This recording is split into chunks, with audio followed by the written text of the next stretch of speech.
Are you listening? Damn.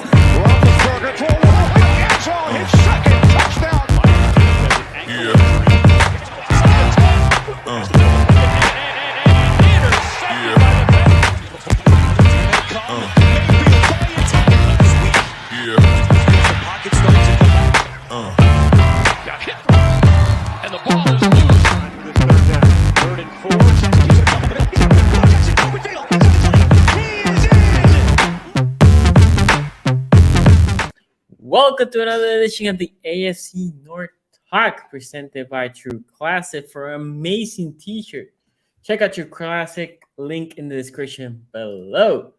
Okay, before people start asking, Ace on his way. Don't worry, he'll be here.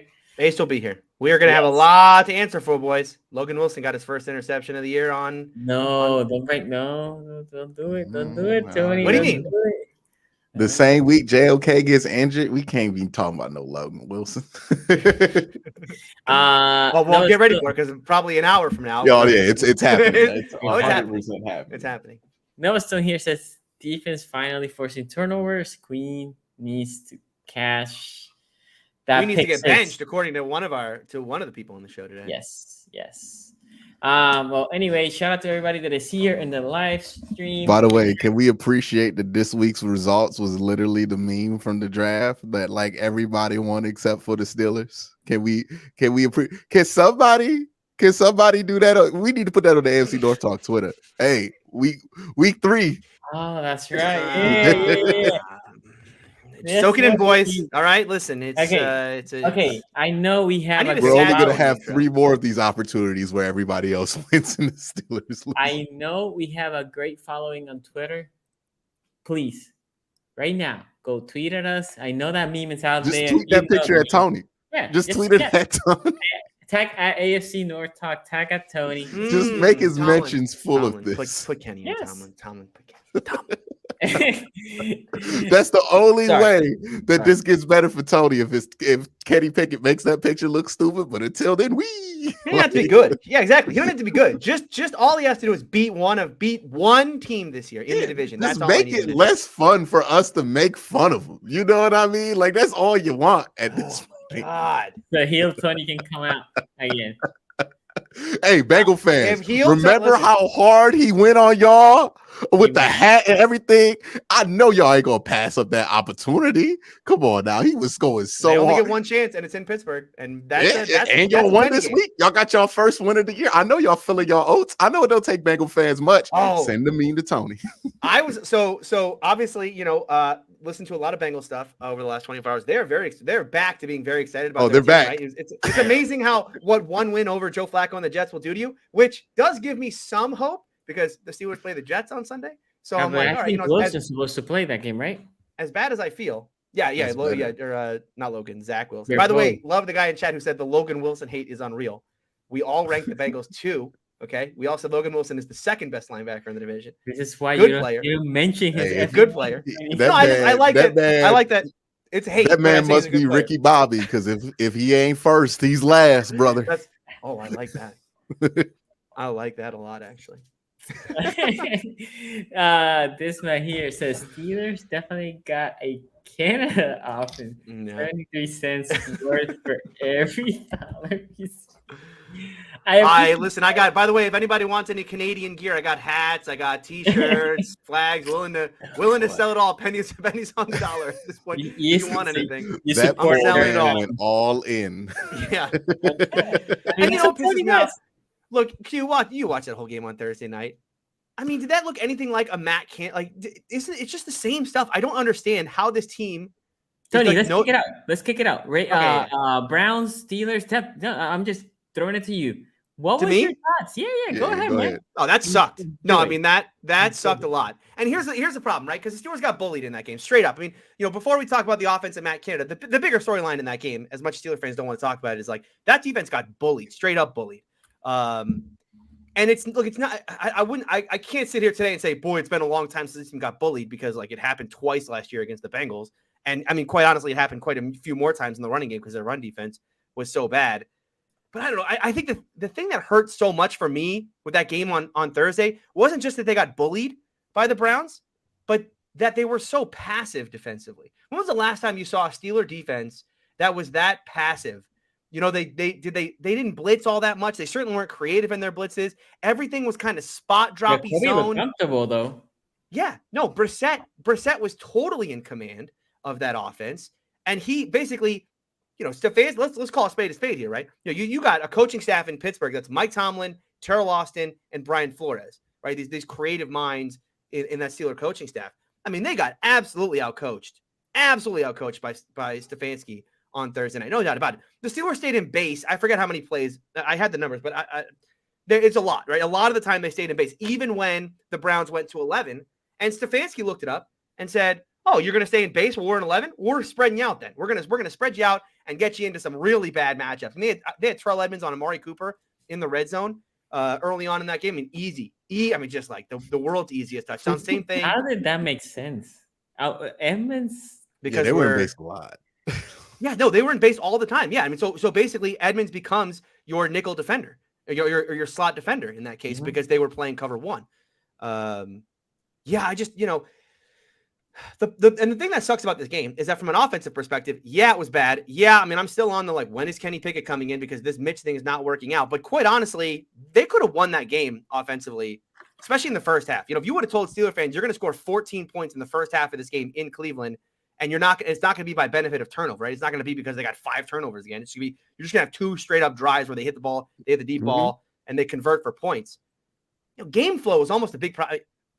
If the defense can come up with one stop in that first half, hold them to 1 field goal or 2 field goals, and it's a 14-6 or 14-10 halftime, yeah, man, that's a totally different game in the second half. And then as far as Mitch goes, I mean, look, Mitch should still be benched, but this was not necessarily a bad performance. PFF gave Mitch, by the way, I don't know if you guys saw this, PFF gave Mitch like an 80 grade. I think did Lamar get like 10 touchdowns the week before? They got a lower grade. I mean, and look, I understand where PFF's coming from, because Trubisky did have some nice throws in this. The third down to Deontay in the second half. I think it was the second drive of the second half. I mean, they hit him right in the hands. It was that was a drop. That was a drop. Yeah. With Denzel and man. Yeah, coverage, Denzel. I mean, I understand Denzel's kind of in the hip pocket there, but Denzel didn't get a hand on the ball. It fell right into Deontay's hands. Yeah. He's got and he got hit while he threw that, because Myles got a good release off that, because the Browns overloaded, I think 4-on-3 on that side of the line, won that pressure, got to him, hit him while he threw it, and he just threw a strike.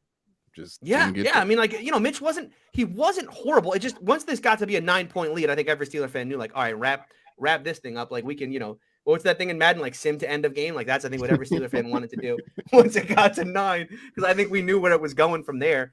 And credit to the Browns, man. I mean, that is, we need to start talking about the Browns as legitimate contenders this year. I said it last week. There's a team that I think in this new cover 2 meta, one thing around the league, we are having one of the lowest scoring seasons of all time. Going back to 2006, I think is the last time we had scoring around the league this low. And if this is going to be the meta, if the meta of the league is going to be, we're going to run cover 2 and we're going to make you beat us all the way down the field because you can't throw deep balls, the Browns are going to say, cool, because we're going to run the ball down your throat. They are going to be a real problem. Not just in these 4 games where they were all winnable games for the Browns. They're going to be a problem when they start playing that stretch of games that goes the Bucks and the Bills and all those teams too. Certainly credit to the Browns, because they're good. They're good. But yeah, for the Steelers, I just, defensively, I come away from this game more disappointed in the defense. And I think conditioning, like I said before the game, was an aspect of it. Certainly, short week. And the Steelers, had played 2.5, 3 games from a play count perspective coming in. But regardless, I hated how passive Tomlin was. The fact that he let Stefanski dictate everything is I'm just going to come out and, I'm going to run base every play. And Stefanski just ate his lunch and he had no answer for it. Man, I'm not going to bury the Steelers, because we were here last year. We were at this point last year. Steelers were 1-2. It looked really, really bad. And they did turn it around. But damn, can any of us imagine the same turnaround again this year with this team if they really do stick with Trubisky? Do we really imagine this is going to be a 9-win team? I mean, Kenny's the only hope, right? Unless Kenny comes around and he's it did happen. And TJ's got to come back and be real healthy. He's got to be. Well, he's going to come back. I was But remember, going to ask you if the season, let's say the Steelers are 1-5 or 1-6 for some reason, right? you mean when? Yeah, when? No, I didn't say when. I'm just saying if they're 1-5 or 1-6, Yeah. and TJ is semi-healthy, will you still risk it with the probability that he can? Yeah, Tomlin's never going to tank. Yeah, I mean, Tomlin's not going to tank. I mean, this is right. What you're watching Mike Tomlin do right now, where he's starting Mitch over Kenny, that's as close to tanking as you're going to see. But I'm not even saying tanking, because the problem is if he gets injured and then it lingers to the following year, right? Right. Like if you're in a playoff push and a guy is 70%, you're like, well, F it. We were trying to make the playoffs. But if you're not making the playoffs at all, would you? Yeah, but the guy that follows us here, I think it's Game Medicine is his name, the Ravens fan. I talked to him a little bit about this, and he said, look, there's probably not going to be a big risk of re-injury, but he is going to need off-season surgery for it. Gotcha. This is going to be like a surgery situation in the off-season, but he could probably play through. He won't be 100%. I mean, I'm sure he's going to have massive limitation on and all that. Does this sound like a torn labrum situation? Yeah, that's right. By the way, did you guys watch any of Baker? Baker's still hurt. I don't know if you guys saw Baker, but he's still hurt. Oh, he's terrible. He got worse. He's so bad. Oh my goodness, awful. This is like a worse version of the Freddie Kitchens offense. He was terrible in 2019, and it's like he got 3 yards to DJ Moore. Oof. Yeah. Okay. So I tried to tell everybody that's not the situation he should have wanted to go to, and he didn't want to go to there. One other thing I want to point out. Wanted to play so bad. I guess I'll get ahead of this because I'm sure Akilla Witherspoon's about to get boom roasted by my co-host here, and he doesn't need to get boom roasted by the co-host because he got the dirty play. What? Chooks? That was not a dirty play. Oh, don't get me started. I defended that. I defended that, Tony. It's not a dirty play. Okay. I wasn't sure if that was bait or if that was real. No, that was a good one. You almost stuff like that happens in rivalry games. Yeah, well, I know. I mean, it just they just do that. I mean, he thought he was doing the normal stuff. It just happened that Walker was hurt. I always talk about this with rivalry games. You can get a cut up of 5 plays for each side of the ball and be like, they're dirty. That's just what happens. Marcus Peters spit on Jarvis Landry the last time they played. Like, it just happens, dog. Like, it gets nasty, and especially when we're talking about like offensive and defensive line 3 techs. Like, nah, man. Yeah, even guys like Duke Manyweather and a lot of the offensive linemen were tweeting through this. Like they were saying, "Look, this is what we do, right? When you see a guy on the ground, you pancake, you get on top to finish the block. Yeah, technically, like, is it a flag because it's a defenseless player? Sure, but how many times have you ever seen nobody it called? Gets called that? No one gets called for that. It's a much like all the shot block, spinning for a year stuff. That was like, that was very it wasn't like he took the helmet off and then slapped him with it. Like what Josh Allen did to Christian Wilkins was like more egregious, and I don't even think that's egregious than like that, because Josh Allen like ripped Christian Wilkins' helmet off and then like looked like he wanted to slap him. Like that's more dirty than whatever they said Chooks did. So I'm not on that train. Okay, before one more announcement before I let this go. Akilla Witherspoon got absolutely boom roasted, so I am off. So the Akilla Witherspoon hype train lasted for about 2 weeks, and we are back. No, but hold on, because the Steelers have to probably bench Akilla and go somewhere else if he keeps playing like this. And do you know where they're going, boys? Oh, we're back to Pierre. Do you know who's back? The James Pierre hype train is back on the menu, boys. Let's go. James can't be that bad. Can he? Can't be that bad. He can't. Okay. God. Before we go to Q. Let me do a couple of things here. Shout out to Joker with he did 2 classic purchase, and we said they're gonna give you a special shout out for that. Also, Patreon, as you see on the bottom, Adam Holland, Dong Gasulo, thank you for supporting us. You are the top tier on the Patreon side. We didn't do it. We didn't do a Patreon show this week, unfortunately, and it was probably good because Sonny, this was the first week, my first losing week in college this week, so it's good we didn't do one because I would have likely given out some losers this week. Bad bets. It's a bad week. It was a weird week in college. Weird week in college. Weird week in the NFL too. A lot of good teams lost. Right? On that last play against the Browns. Yeah, everybody, listen. There was a lot of good teams lost this weekend. Bills lost, Chargers lost, Chiefs lost, Steelers lost. A lot of good teams lost. Yeah, that pick went You put it there. It's just a weird week. It's just a weird week. You got to throw this one away. Okay, and Rex here says, shout out to the AFC North QBs who are top 10%. Lamar holding it down. Burrow needs to get on Cooper Rush. That's a nice troll. Is that QBR or is that PFF grade? I'll be sharing the QBR. I have it here. I Okay, think it's interesting. the PFF, I feel like they're grading them PFF grades on the scale because like Jacoby played well, 94.5. Nah, Damn. like it wasn't a 94 point. I feel like they're like on the scale of Jacoby. Oh yeah, that's right. Jacoby got a on the 94. scale of Mitchell Trubisky. Like these are like highly graded games, but like I don't feel like they're doing a universal scale. Yeah, it's like a curve.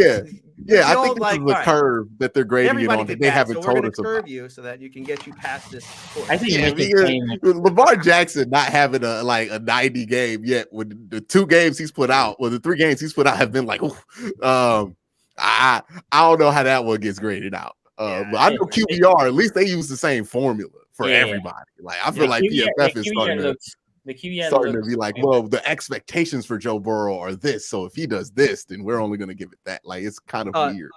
Number 1 in QBR should not be. I think it's Tua, right? But it shouldn't be. It should be Nerd Boy himself. Nerd Boy himself has elevated Tua to the level of number 1. Okay. The QBR ranking shows you how good coaching, how important coaching can be. Exactly. Professor Chaos here says, "Are you guys gonna like the flag football game for the Pro Bowl?" I watched the highlights they put on YouTube. I thought about to watch the 1 hour and 30 minutes. They did. They used to have a flag. I think it was like a sand game. Didn't they used to have a game like a then that's how what's his name? The guy like Clinton Portis, a good player, like would never played again after that. It was like Clinton Portis, somebody. I think it was on the Washington, but was it Washington? Yeah. Someone in chat will know what we're talking about. Yeah. He got hurt for he never played again. No, it wasn't Clinton Portis. He played after that. I like the skill challenge on the Pro Bowl, right? The throw in, even the little dodgeball thing that they do. I'll take those. That's what I want. The rest is irrelevant in the Pro Bowl. Myles, I like throwing it through the skills competition when the quarterbacks throw it in the targets. That's always fun. That's fun. Yeah, I like that stuff. But I only watch the cool. highlights though. I'm not watching that like live. No, because they waste so much time. Myles involved in a single car crash. I didn't see that. I don't know. Had you seen that? Hopefully he's okay. I think they're saying he's okay, but okay. Yeah, hopefully everything's okay. Don't put the exclamation point on that one just for next time. You know, it sounds like you're excited about that. Like the period works well. Yeah. I do what I do. I forget to put the period all together. What's your opinion on jerseys on players not on your team anymore? Dog, man, them jerseys too expensive for me to be out here mad at somebody from wearing the jersey. Like they cost $200, brother. Like I don't blame you if you wear that Jabril Pepper still. Like you gotta wear what you got. You know what I mean? Like, yeah. I think as long as the play for me, because I have a lot of these, right? I mean, I have Le'Veon Bell, I have Antonio Brown, Artie Burns, but I mean Artie Burns. Artie Burns. I got Juju. As long as that player, Artie Burns. That's like my never buy a rookie jersey ever again type of jersey. I have one of those. I think it's 99 right now. Oh yeah, Matabuke? No, hell no. Come on, man. He's good. Check who's 99. Yeah, as long as that player had their best years on your team, like I think that's fine. Wear the Odell one. Oof, that's a rough one. You know what I mean? Like, that's a rough one. Odell Browns. Baker had his best. No. I think we saw a peak Baker in Cleveland. Yeah. That playoff win that they had that year with Baker, that was the peak. We thought that was the start. It turned out that was the peak. I'm gonna go ahead and say Matt Rule and Baker Mayfield are not winning a playoff game. I don't think they're gonna save each other's jobs. They might both not be the starters for their respective organization come like the bye week. Yeah. Here says Soul Train says my expectations have caused me to be disappointed in the Browns defense at times. How do y'all feel about their defense and what can they do better? Q, you want to take that one first? Yeah, they could be better. Like they definitely you're not tripping if you think the Browns defense hasn't played well. I don't think they have. Those 2 drives against Pittsburgh, and honestly, that first drive coming out of halftime that Pittsburgh almost had on you, that was more concerning to me than anything that happened in the first 2 quarters of the game. I think they got away with it because was that the Jaylen Warren got like 80 yards on the screenplay, but they called a BS illegal receiver downfield on Chooks? Was that it? That might have been late. That might have been one of the touchdown drives. That wasn't a touchdown drive. They definitely didn't score on that drive. They didn't score on that drive, so it must have been. The other drives were 3 and out. So, yeah, okay. So it probably was that drive, and they got away with that one. If Pittsburgh scores there, that becomes a completely different game. Yeah, they got some things to fix. The thing when you're excited that your defense didn't give up a busted coverage the whole game, you have things to fix defensively. I will say this. I like that they simplified it though. I heard that they simplified everything down and just kind of went to like more basic coverages and everything. Well, you know what happened? No more checks. You know what happened? Ronnie Harrison got hurt during pregame warmups, and they were going to play a lot of 3 safety looks with Ronnie out there. But once he busted his hamstring during warmups, so they had to switch up everything. That's why they say they started out slow in the first half. Gotcha. And that's what I was gonna say. I think if anything, what they need to do, and I will say this also for the Ravens. We'll talk about the Ravens later, but they need to go back to more basics. And then once that is all flush, then they can start adding wrinkles here and there. Yeah. I think this defense. That is the concern part, right? Because nothing back to basics. But that's really for the third year in a row. This is why I think they're. You want Matt Canada to run? Matt Canada was pretty run some video, but he can run your defense. At this point, I want Kevin to run the defense. Like he would just be like, spot drop, cover 2. That's what we're gonna run every play. Luis Cousins here with the Hondurans. Honduras.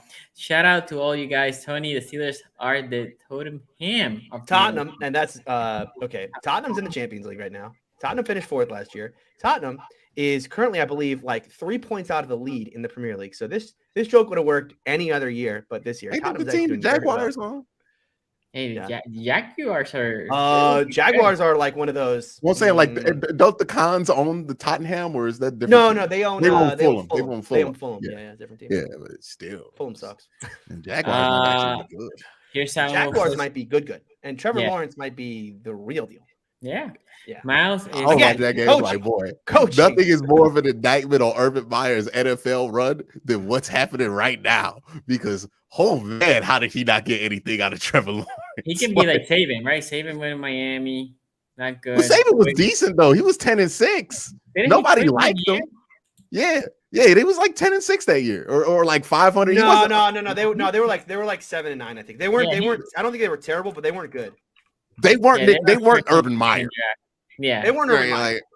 They weren't Urban Meyer was evident. What was that Thursday night game in Cincinnati? It was like week 2, where we was like, "Oh, this is not going to work." Yeah, honestly, we was in OTAs talking about it wasn't going to work when they signed Tim Tebow to play tight end for real. Yeah, that was stupid. Myles in the hospital, car crash, not serious. Okay, that's good. Saban was 9-7 and then 6-10 when he pieced out. Yeah. Dustin here says, for a league that is built around offense, boy, is there some bad offense out there this year. Terrible O-line play. I believe scoring is down quite a bit. Yeah, the O-line is the big thing. But I know, that's another thing I should talk about. I know I don't want to hurt. I know I've already talked for like 30 minutes on the Steelers today. If you would have told me before the season that the Steelers' running game was actually going to be decent and their offensive line was not going to be an issue, like straight up, just not an issue, and they were still going to be 1-2 and just horrific offensively. You have some building blocks there, Tony. But I don't know that this is so much about offenses being bad around the league so much as I think it's just, again, I'm just going to hit on this cover 2 meta around the league. I do think offenses are having to adjust to the idea that, like, okay, if we can't hit the explosives, how do we kind of win on a play-to-play basis? And it's causing scoring around the league. Yeah. Myles, bet unders. Bet all the unders. Myles Garrett. I mean, like, if you want to look at a team that is absolutely struggling with the new meta around the league, just look at the Denver Broncos. Like, they don't know how to attack it at all. Like, they keep throwing these outs. Like, it's bad out there in Denver. Like, I don't know if it gets better. Kitchens? Freddie Kitchens? Oh, you talking about Nathaniel Hackett? I mean, yeah, it's the similar beat, right? Like, everybody thought the Broncos were going to be this good team, and then ironically, I was one of them people like, I don't know about this. But, my biggest problem with the whole situation is people just blame Hackett, and the Freddie Kitchen thing. You had a second-year QB. It's all on the coaching. Russell Wilson, he's getting a pass from everybody. I'm like, you're an effing veteran, Super Bowl winning quarterback. It should be Russ's offense, right? Like this should not be the Nathaniel Hackett offense. This should be basically I'm gonna do the same stuff I did in Seattle, but his beef was what he was doing in Seattle. So now he has to do what Nathaniel Hackett wants to do, unless he wants to go back to the stuff that he got traded for. And then that's kind of if he does that, he's kind of admitting, oh, Pete was right this whole time, and he don't want to do that. So, Sherman gave a pick the other day. I don't know if you guys have seen the splits, but it used to be like, Pete would never run the ball or never throw the ball right as a run first offense. I don't know if you've seen with Geno Smith, he is airing it out over there in Seattle. It's almost like he's admitting it's like, some petty. They're talking. Yeah, no, Pete Carroll's like, yo, Russ was the problem. Russ was the issue. That's why I didn't throw. I was coaching around Russell Wilson. Yeah, Nobody thought that was going to come up this year. Yeah, dude, that's crazy. Okay, so a couple of things from the Myles Garrett situation. Myles Garrett was in a car accident after practice today, and then Anime here says Garrett probably out for a while. He flipped his porch. Jeez. Yeah, hope everything's okay. Bengals Steel says Ace, we are the best team in the NFL again, right? It's week 3, man. I'll agree with the second half of his name. We are the best team in the week NFL. 4 now. Yeah, we are. Cosmic here says Browns defense is like a box of chocolates. You never know what you're gonna get. No, that's the Ravens this year, but we'll talk about that later on. And then we had the Ravens switch gimmicks this year. I don't know if you noticed, but they switched their gimmick this year. There we go. Well, we'll talk about the Ravens soon. Q, did the Sunday night game prove definitely your opinion about Jimmy G, that safety?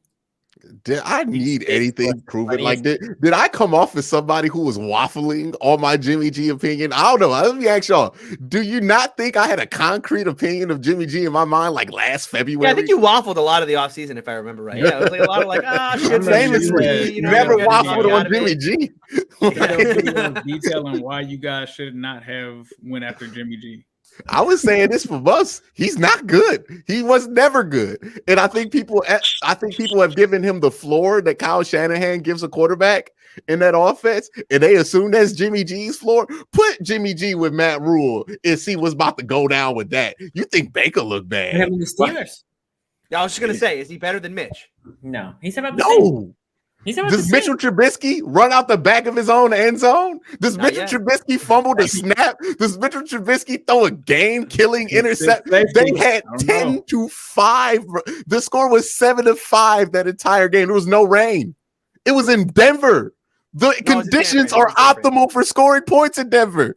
And he was underthrowing dudes. Nah, homie's not good. He's never been good, but especially after that shoulder injury, he's not good. And the fact that they are better with him than Trey Lance, they got problems, dog. They wasted 3 first-round picks if that's the case. If Trey Lance can't beat that out definitively enough, nah, dog. That's who he can't beat out, y'all. I was sad. I was sad that I wanted to. There was a version of this I could play out where we would get like a weird Jimmy G revenge year. Like it would be like Jimmy G plays out of his mind for a year in like a revenge scenario. But that is gone. That's not gonna happen.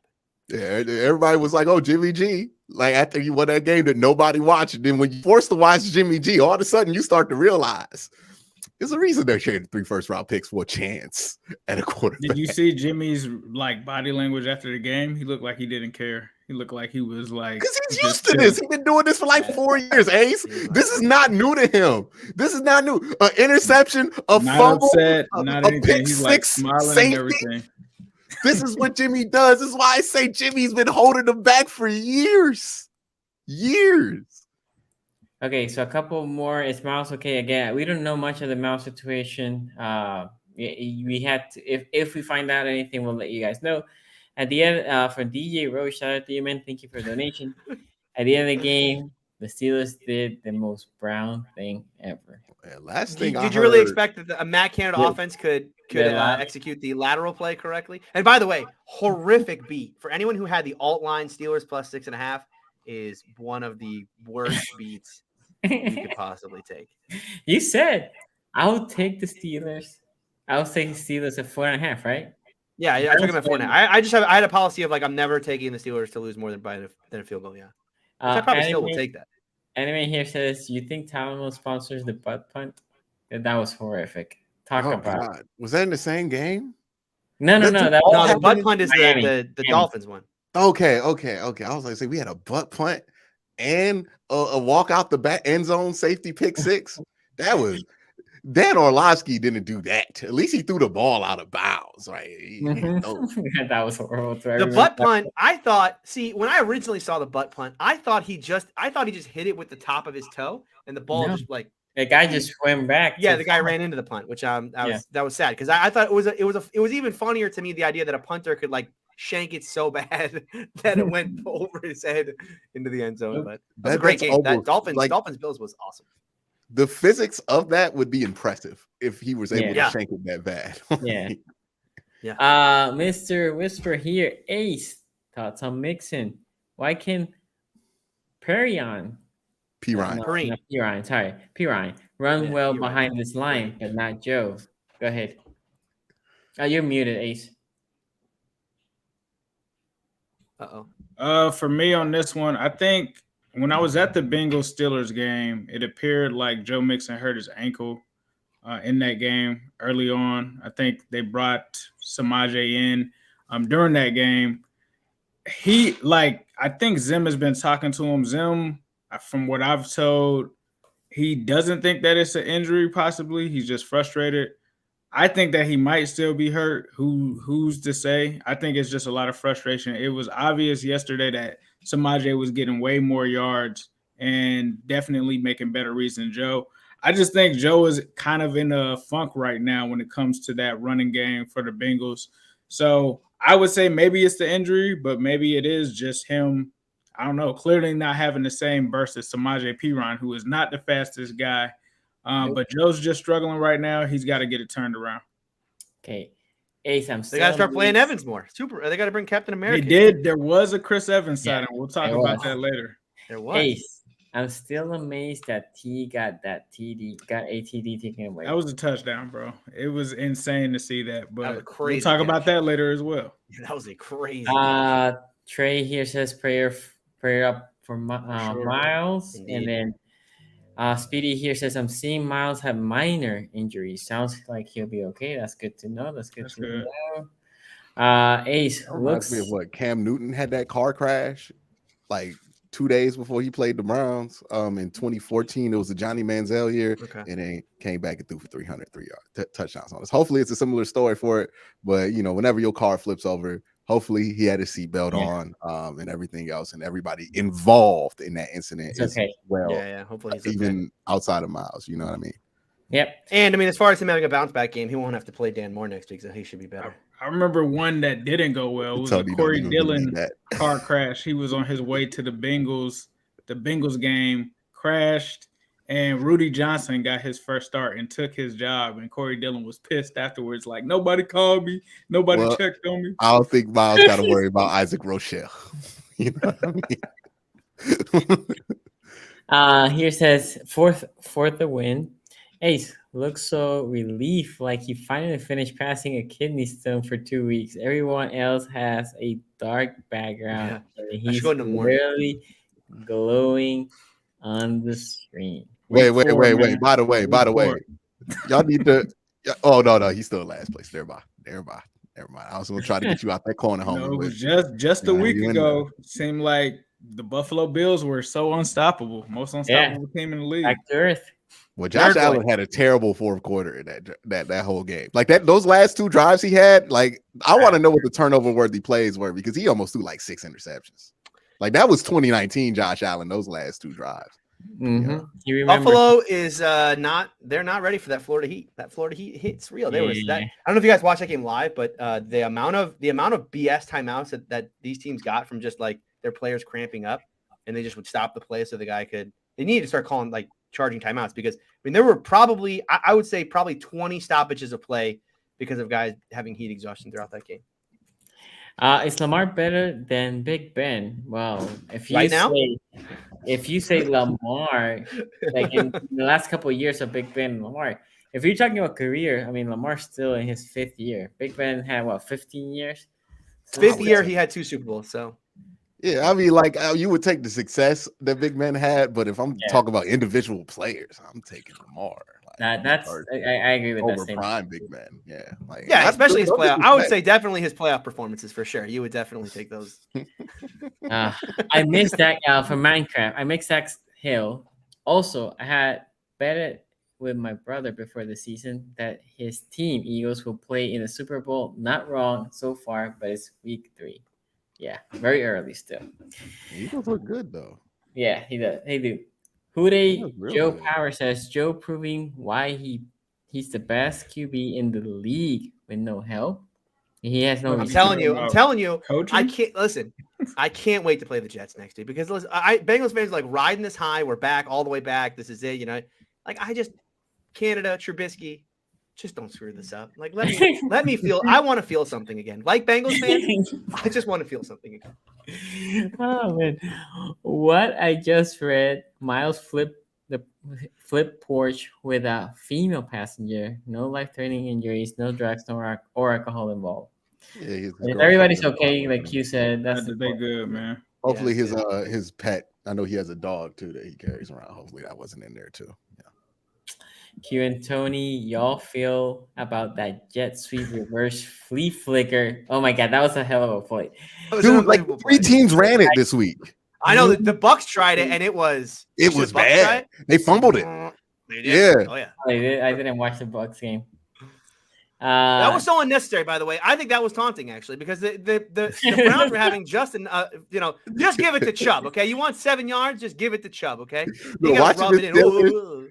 No, the Browns on 3rd and 1, watching the Steelers be like, I don't know what he's gonna do. After that, like play action reverse to Amari Cooper, they're like, we tried to shoot the zones for the QB sneaks. We tried to have it here for they just 3rd and 1. I don't know. The Steelers' ability this year, and they've done it twice now. The Steelers' ability on a 3rd and 1 to just give up an absolutely just gaping the seas part as the running back goes flying for 40 on a 1 yard play. On the fullback dive. Yeah, because they committed so hard to the QB sneak, and then they just pulled it out and it went fullback dive. And they commit hard. I'm wondering, like Pittsburgh, I noticed that, like when they commit hard. Like Minka be committing super hard. Like he could have got beat a couple times where he didn't, just because I don't think they were anticipating he was going to come down in that cover 1 robber that hard and that quick. And commit. He wasn't even playing. There was the one play action that he bid on there where he wasn't a robber. He was actually supposed to play deep safety. No, he was deep on that one. That play action. Yeah, I'm talking about there's a play at the goal line where the Browns threw the angle route, I believe. No. Okay. It was the angle route they threw to Kareem Hunt that he dropped and it dribbled on the ground. But if you look at it again, if they just see that Minka Fitzpatrick's feet are flat, like he's flat-footed, committed in that one, you have a corner route to Amari Cooper that you could have probably hit and won with and scored a touchdown on a drive instead of a field goal in the 4th quarter. See, once again, it's not that complicated. Just come out in 11. The Steelers will stay in base. Find whoever Edmonds is on and just get it. Okay, I mean, like I don't know. You know what I mean? They're going to give you a one-on-one. Not that complicated, guys. Karen guy here said Jimmy G is actually a genius. He stepped out of the end zone, but his pass was pick and return for a touchdown. 200 Can't throw a pick 6 if you first stepped out of the back of the end zone. Threw it out of bounds, and they probably would have been able to win the game because they lost by 8 points in a football game. They lost 10-11. Yeah, that's insane. That is second 10-11 of all time, by the way. You know who had the first 10-11? I was gonna say, was it like in the 1920s? No, it was 2008. Wow, really? Steelers Chargers 2008. Which, by the way, the score should have been 18-10. I don't know why they didn't give. How the hell did that happen between Prime Big Ben? It's so weird. Wait. How did Prime Big Ben and Prime Phillip Rivers combine for 21 points? 2009, man. I mean, it was not high flying. I mean, that was back when football was football. A man scored back then. You could hit back then. Okay, so Max here says, are Browns the best team in their division right now? There's an argument to be made for that. They're playing good. I mean, they're first, aren't they first? So do you guys feel though when you take the assessment of your team? Because I certainly have done this with the Steelers. Do some of you, like when you're thinking about how good are this team really? Do you do the thing where like, well, who have we really played right now? You know what I mean? Like just remain. Yeah. Like who did we play? Yeah, I'm worried about defense. They haven't played a great offense and they haven't looked good yet. But offensively, I'm more confident in that. That looks like it's for real. The defenses they played ain't been that bad where it's like, oh, this is only happening because we're playing like the worst Right. defenses. Steelers are a great defense. Well, Carolina looks like a good Not defense. Thursday. I mean, they single-handedly won that game against the Saints. That Carolina defense. Yeah. Detroit wasn't the Carolina offense. Although that defense is good. Saints offense may be. No, they're not good either. Yeah. But I'm saying, like, if you weren't good, one of those defenses would have made you look not good. Right. Bengals. Let's show Perrion some love. Okay. P-Ryan. P-Ryan definitely did his That thing. man, P-Ron is P-Ryan coming back from the whole Super Bowl, he didn't die for it. To now us saying why wasn't Joe Mixon in, to saying why wasn't Samaje P-Ryan in after yesterday. P-Ron crazy. over Joe Mixon. That's right. Oh, that's right. Okay. The whole controversy is like, why is P-Ryan even in the game right now? You. I'm gonna go with you, but I need to pay some bills first. So I tell was just me. gonna say we should pay some bills right now Yeah. because we got to tell everybody about our friends over at Manscaped. Football is back, baby. We're back to seeing Mahomes sling beautiful balls all over the field, and your friends at Manscaped are here to help you sling your beautiful balls all season long. With state-of-the-art tech, we'll have your weapon looking more loaded than the AFC North. Football may be rough, but your ball care doesn't have to be with Manscaped. Join the 6 million men worldwide who trust Manscaped by going to manscaped.com for 20% off and free shipping, but you got to use our promo code AFC North Talk. That's AFC North Talk, all one word. Meet the best value bundle for Manscaped's Pocket Rockets, the Platinum Package. At quarterback, the Lawnmower 4.0 trimmer, a wily vet who makes sure the unit is running smooth and scoring nonstop. With proprietary advanced skin-safe technology, the Lawnmower limits mistakes and protects the ball. Plus, it's waterproof, so the weather conditions are no issue. At running back, the Weed Whacker ear and nose hair trimmer built to bust through all the right holes. On the offensive line, we have the unsung heroes, the Crop Preserver Ball Deodorant and the Crop Reviver Ball Toner, the Trent Williams and Corey Lindsley of Sack Protection. At wideout, the cleanest duo in the game, the Ultra Premium Body Wash and Ultra Premium 2-in-1 Shampoo and Conditioner. With their rugged scent, they attract both the ball and the ladies in the crowd. At tight end, the product that makes your end look tight. Manscaped's anti-chafing boxer briefs, a dedicated jewel pouch to increase ball handling and a cool, steady vibe thanks to their moisture-wicking fabric. And on defense, there's only one thing you need, the aluminum-free ultra-premium deodorant with refined cologne quality fragrance. It keeps sweat and locker room scents from making any ground. To top it all off, we're going to throw in the best coach in the league, the Shed Travel Bag, as a free bonus. Built to hold the team together, this travel size bag has a fumble-resistant zipper. This has got to be a Super Bowl winning roster, but don't take my word for it. Head on over to manscaped.com and get 20% off and free shipping, but you got to use our promo code AFC North Talk. That's AFC North Talk, all one word. Okay. Q. I'm gonna go with you. Thoughts of the game. I mean, I thought Jacoby Brisset and that O-line reverted, but the O-line reverted back to 2 years ago. That O-line looked great. So what is your thought about this game? Yeah, offensively, not much to complain about. Nick Chubb has been running at such a level that you're just gonna be able to get away with a lot. Even if you weren't playing well, but I think the passing game has been good complementary wise to this attack. The ability to be able to win those one-on-one battles that defenses are going to be willing to give you when they stack the box versus Nick Chubb, especially this version of Nick Chubb that they've been playing off of. I mean, he made like defensive ends bounce off him like it was nothing. Like he's different this year. But you're going to get one-on-one looks. You know, when you get that, you have to win those one-on-one looks. And they've been able to win those consistently with Amari Cooper, right? The big play on the out route where the Steelers are just going to play straight up man on the outside. And you out routes are man beaters, right? Especially if there's going to be nobody there underneath. You threw it to him. You have Nick Chubb down the field to block for him. You're able to get a big play out of that, right? The more you can win out of those looks, the more you can force teams to get out of it, the better the offense is going to look. So that ability for those two to have chemistry, and David Njoku included in that, you got to be able to beat man, right? If you're going to run the football in a passing game, you got to be able to beat man. You got to force them, right? And the thing that I'm wondering is how long, or maybe it takes until Watson's in there, until teams start clouding against the Browns.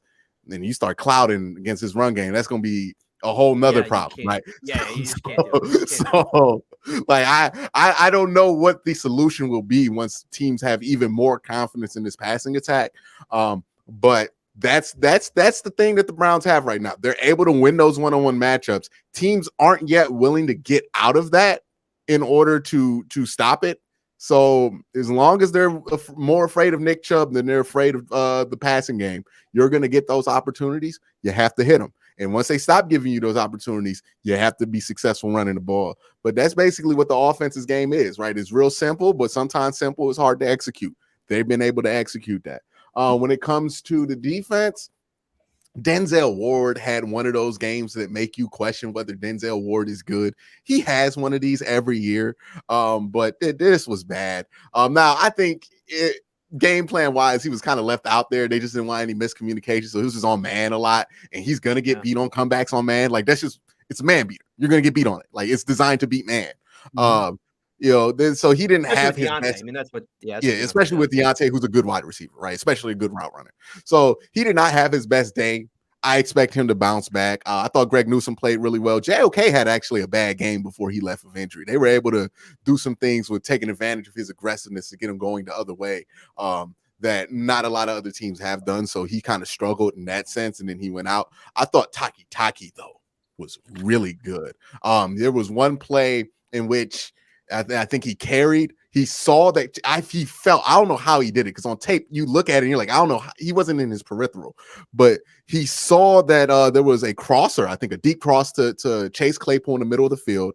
And Taki just felt it and he carried it perfectly and forced a really tight window for Mitchell Trubisky to throw that ball into, a window that if that window's not that tight, that ball probably gets completed in. So I thought Taki played real well with his run fits and coverage. I don't know if it's for the Browns, but he can be a 3-down linebacker for somebody in the NFL. I thought he played really well. Perion Winfrey had some moments. He wasn't terrible. You know what I mean? And that's, as somebody who started as slow as him, I'm just happy to see that he wasn't terrible out there. Had a couple of plays where he looked good. Tony Fields had that one play where he got in the backfield. Jacob Phillips made a couple of plays, but he also did not make a number of plays. So he had a mixed bag kind of game. John Johnson's got to play better. Denzel Ward's got to play better. Grant Delpit's got to play better. It's really not complicated what the issue is on defense. It's really those three players. Because it hasn't been Greg Newsome at all. It's been that combination of those three players. Martin Emerson hasn't really been involved in that. So whatever's going on between those three, that needs to get fixed. That I assume, hopefully, that gets somewhat fixed as you get this long week. But there are some problems. Also in the middle, like it kind of slowed down a little bit when they put Perion in there instead of Tommy Togiai, because Tommy he ain't going to be able to live out there 3 tech every down. He's 300 pounds. Like they're just going to push him around. And that's what happened. Tommy Togiai got pushed around. I thought Jordan Elliott did a good job. Taven Bryant, Tommy Togiai had bad games. And I think Perion came in, played a little bit better because he's just a little bit heavier there. But yeah, the defense has problems. I think those problems, I'm hoping they can still be fixed. If not, it is what it is. The offense has been playing at a well enough level where you're able to get away with it, but I don't know how long I don't know how long it lasts at this level, right? I think it continues on some level for the rest of the year, but I don't know if it stays at this level. But yeah, defensively, I'm worried about that. I want to see them bounce back and have a good defensive effort versus Atlanta. But other than that, I'm pleased with how the game comes out. Hey, how many times I hate using this because I think like when people use this phrase, it's usually like BS. And I'm kind of using it jokingly, so don't take it too serious. But that's a game where you could say the Browns outcoached Pittsburgh, even though I think Pittsburgh did a tremendous job preparing on that game. No, they got outcoached. No, the Steelers got outcoached. They did. I thought the Steelers did a good job with like their game plan to be like, hey, Myles isn't going to beat us offensively, especially in the first half. I think they did a lot to move the pocket. And did a good job getting him out the game to the point to where people actually do think Dan Moore played well against him. But like, if shut him down. Yeah, once again, another shutdown performance. I don't know how many times somebody been shut down and ended up on their ass one play, but you know, dominant performance. He meant to get pushed. If you don't get sacks, then you basically weren't out there. That's what. Yeah. Basically is how it works.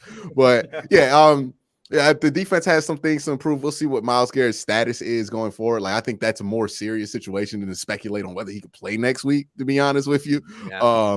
So we'll see what that is going forward. But yeah, that's pretty much my thoughts on the game. I thought it was a good performance. But defensively, they got to play better if they want to beat some of these teams down the stretch. Offensively, they're where they need to be. But they could be even better. I thought there was a couple of missed opportunities that they could have took advantage of that they didn't. Okay, so for me, I'll make it simple since we're an hour in already. A lot to talk about with Jacoby Brissett versus Mitch Trubisky. You know, it's just this is another classic episode. Ironically enough, Sunday Night Football was the game that we thought Thursday night was going to be. That's true. Right? That's true. We had a shootout on Thursday. It was second quarter was touchdown. Yeah, touchdown. the overhit. Before that touchdown, the overhit. Before the by the way. Now, I do appreciate everybody putting the super chats in today, though, because we are having another one of these shows where chat is running the show, and I like that. Yes, and by the way, also, if you can, make sure you hit that like button. We have almost 800 people here. Make sure you hit that like button. Okay, couple points here. Let me start with the Steelers. Good for business. No, nothing. Get the money going up. We need a Steelers 0-17 season like today. We be millionaires. I'm that Woody Harrelson gift right now. You know. Okay, let me start with the Steelers. The Steelers, I thought Mitch was decent. I was telling Tony before the stream started that I thought this was one of the best games that Mitch had. Some pass down the field. I, for the life of me, cannot understand why they don't throw to Farmouth more. Farmouth should be one of the easy targets for him. Center there. And if they start doing that, they might have spaces on the outside for the receivers, right?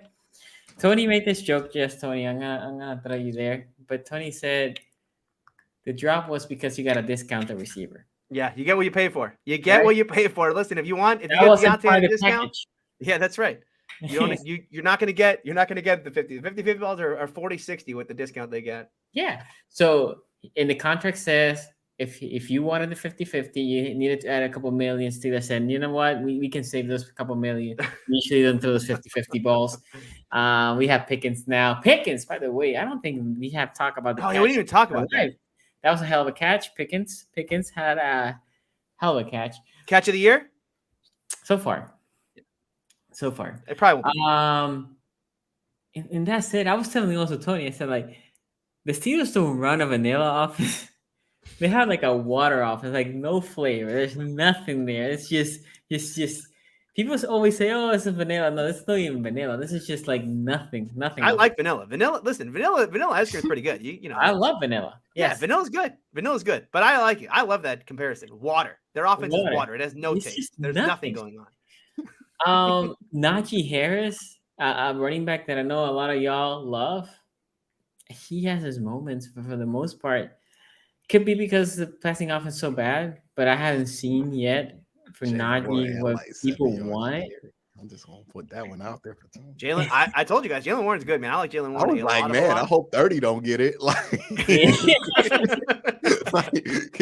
Hey, this is in the AFC North minus Chubb. The other three teams, the backup running backs had a decent burst. Justice. We'll talk about Justice later. Yeah, but the defense, I thought it was going to be better in this game.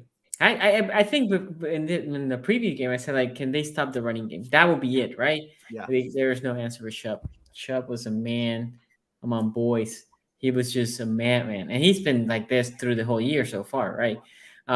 Week 2, he had 3 touchdowns, but he didn't get to the 100 yards. And then for Nick Chubb standards, that wasn't great. But Nick Chubb, my God. Best running back in the league so far, hands down. No even questioning about that. Yeah, Tony, you still going with Kareem Hunt over Nick Chubb? No, I just said second best Kareem Hunt, but that's fine. Yeah, everyone has their own. One of those Jacoby Brissett. Tomato. Jacoby Brissett had a very strong game. The O-line went back 2 years, right? And they were strong. That O-line was there, just letting Brissett was just vibing there. He's like, go ahead. Mari, you need a second more for yeah.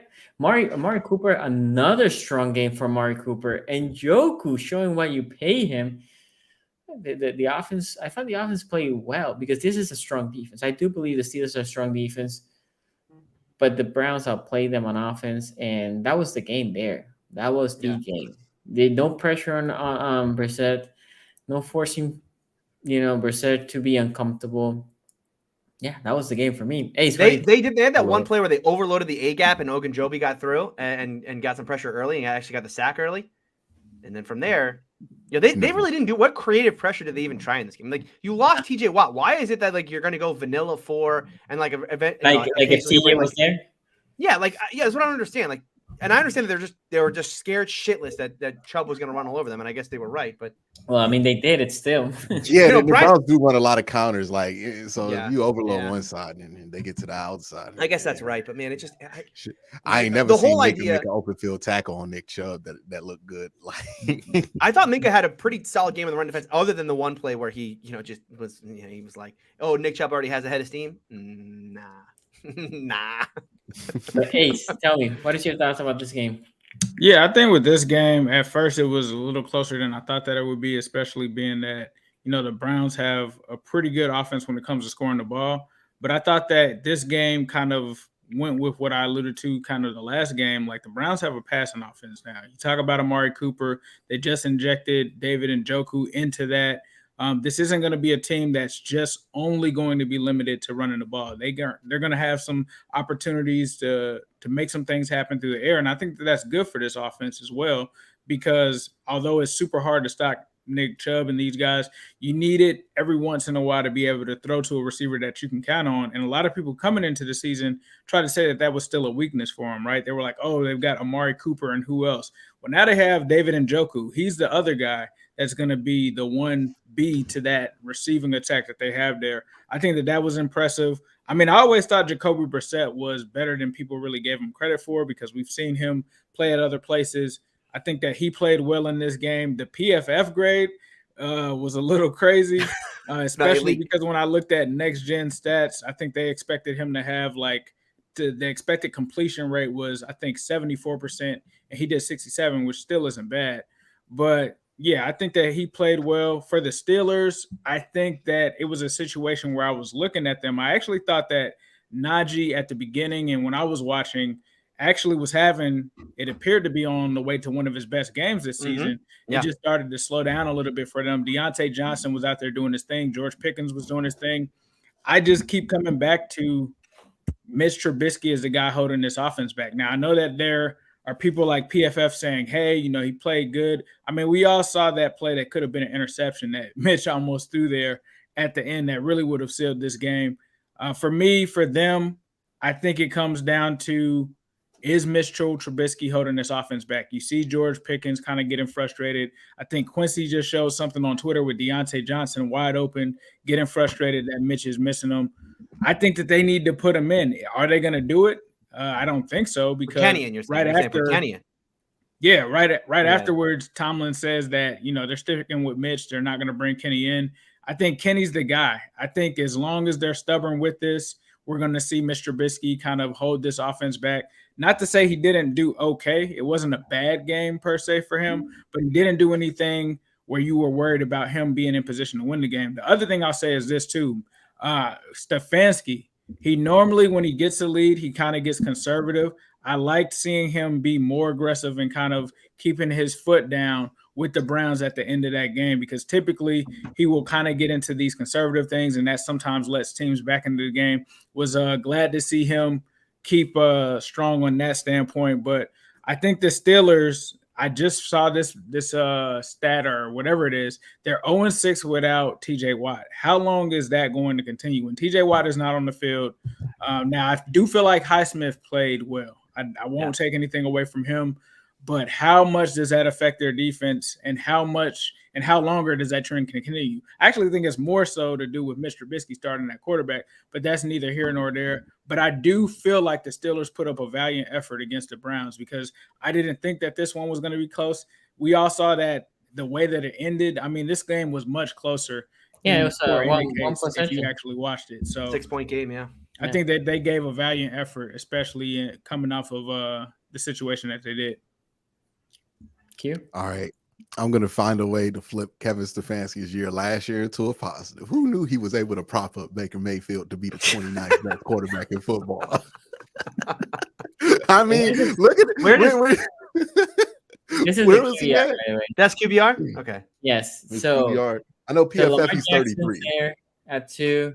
Lamar's at 2. Yeah. Brisset there at 9. Wait, QBR changed this year. Did they take into account running now, right? They always done. They always have. They've always done. I thought they switched the algo at one point. Well, yeah. They might have more emphasis. 19. Mm-hmm. Yeah. barely. Oh, right there with Mitch. Look at Mitch, right? Mayfield. 46 and 40. I think we can all agree that Joe Burrow and Mitch Trubisky have been. Yeah, they're the same guy. Although the turnovers are going to. Somebody was asking Baker.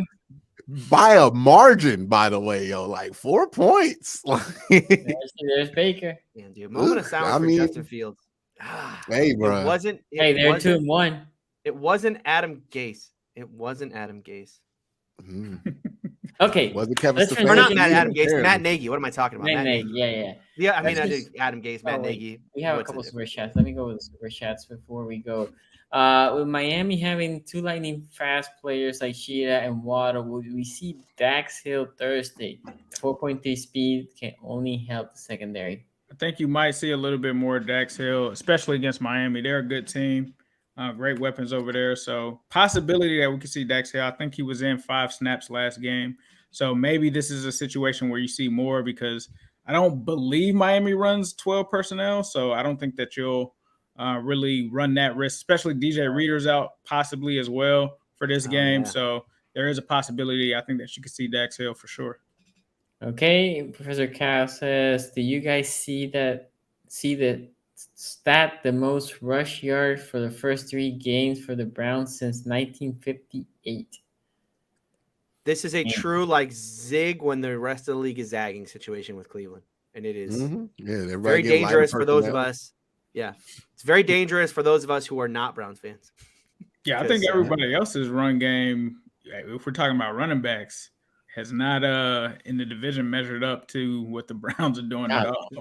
I think I looked this up. The Steelers have a top 5 run game this year by EPA per play, and they're one of only. There's only 8 teams I think who have a positive EPA per play in the running games, which means essentially above average for league history. That's crazy. I mean, the run game is just a lost art. And with everyone playing cover 2, you better be able to run the ball when you're not coming out of it. Yeah. Tony, some coworkers are telling me Bush is doing okay this year. Thoughts? FYI, I will be showing them your response. Okay, here's my take on quickly, because I know we're running long today. Quickly, he is basically Terrell Edmonds, right? Terrell Edmonds was considered a bust. Then we got Minka, and it didn't matter anymore. Right? It's like, okay, well, I have totally different expectations for who Edmonds is, and he's fine now. I think the same thing is happening for Devin.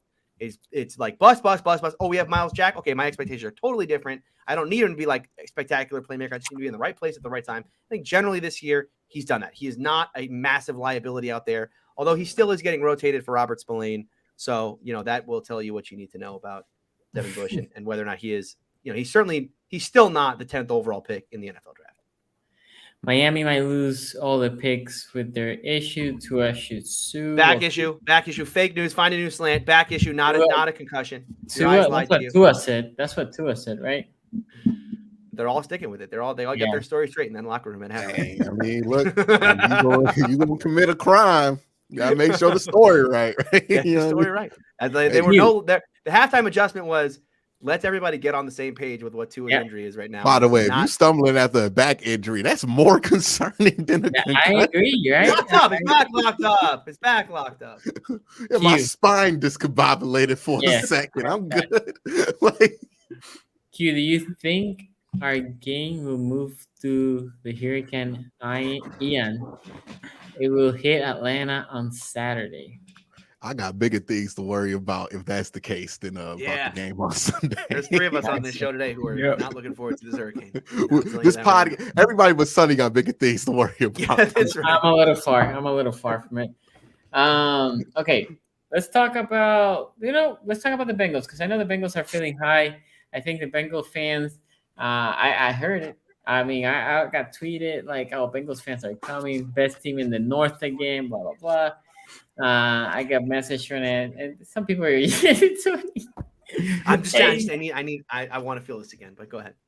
Ace, what do you thought about this game, man?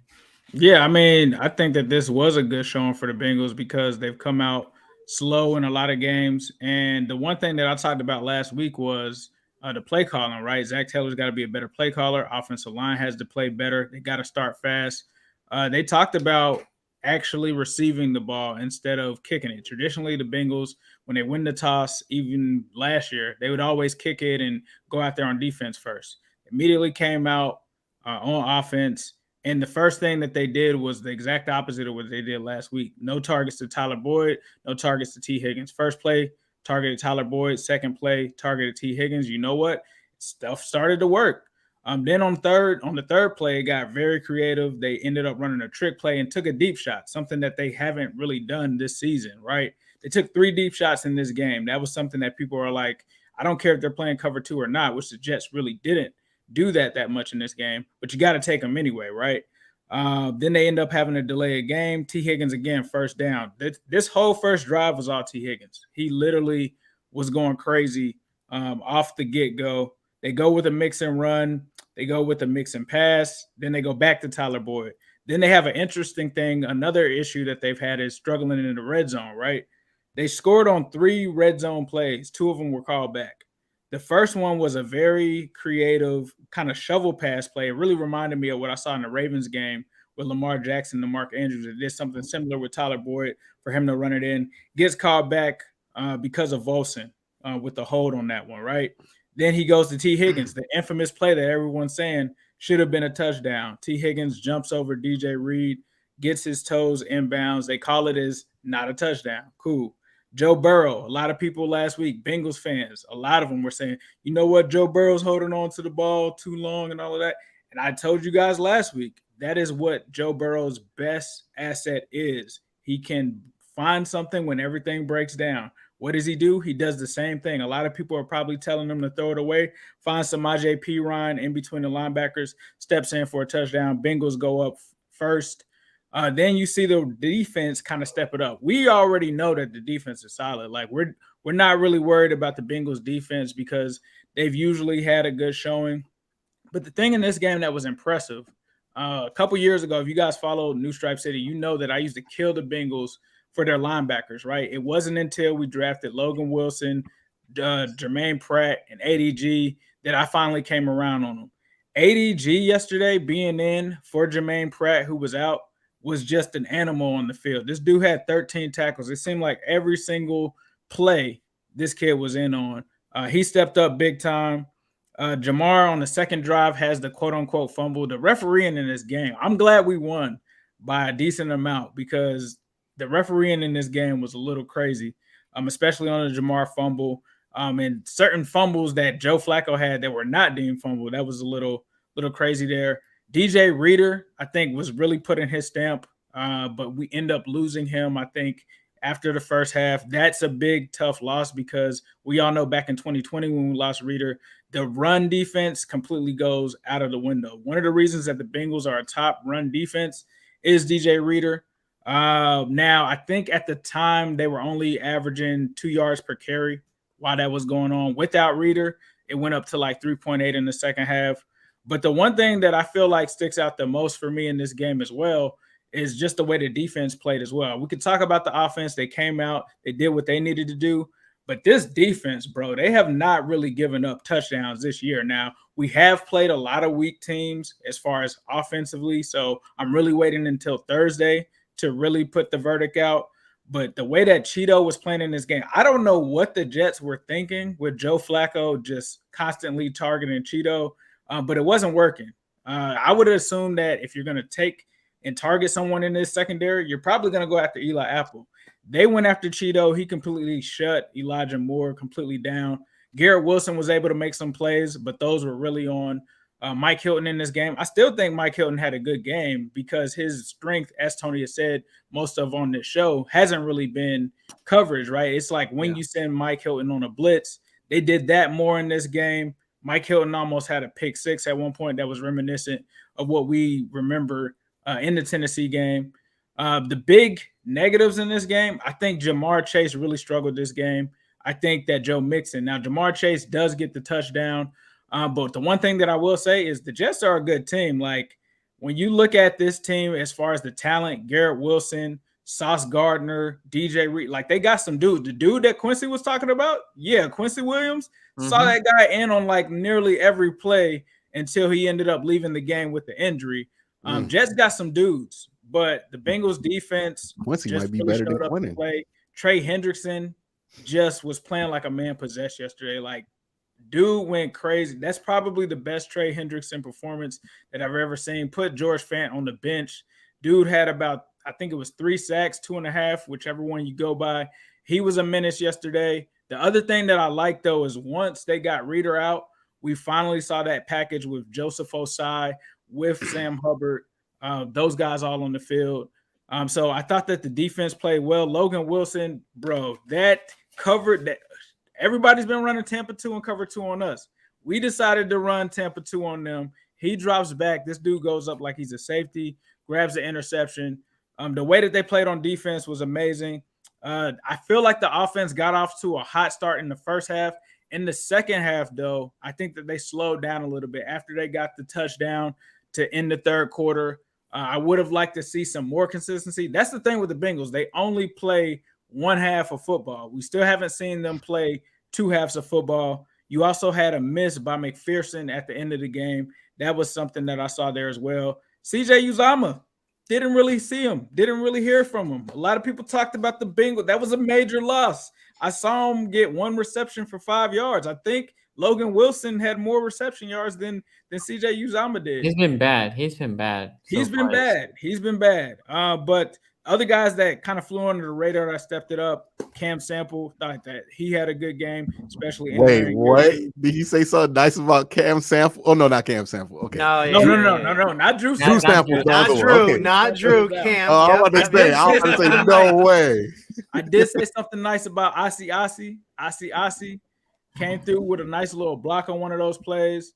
But offensive line stepped it up. Jonah is still having some struggles.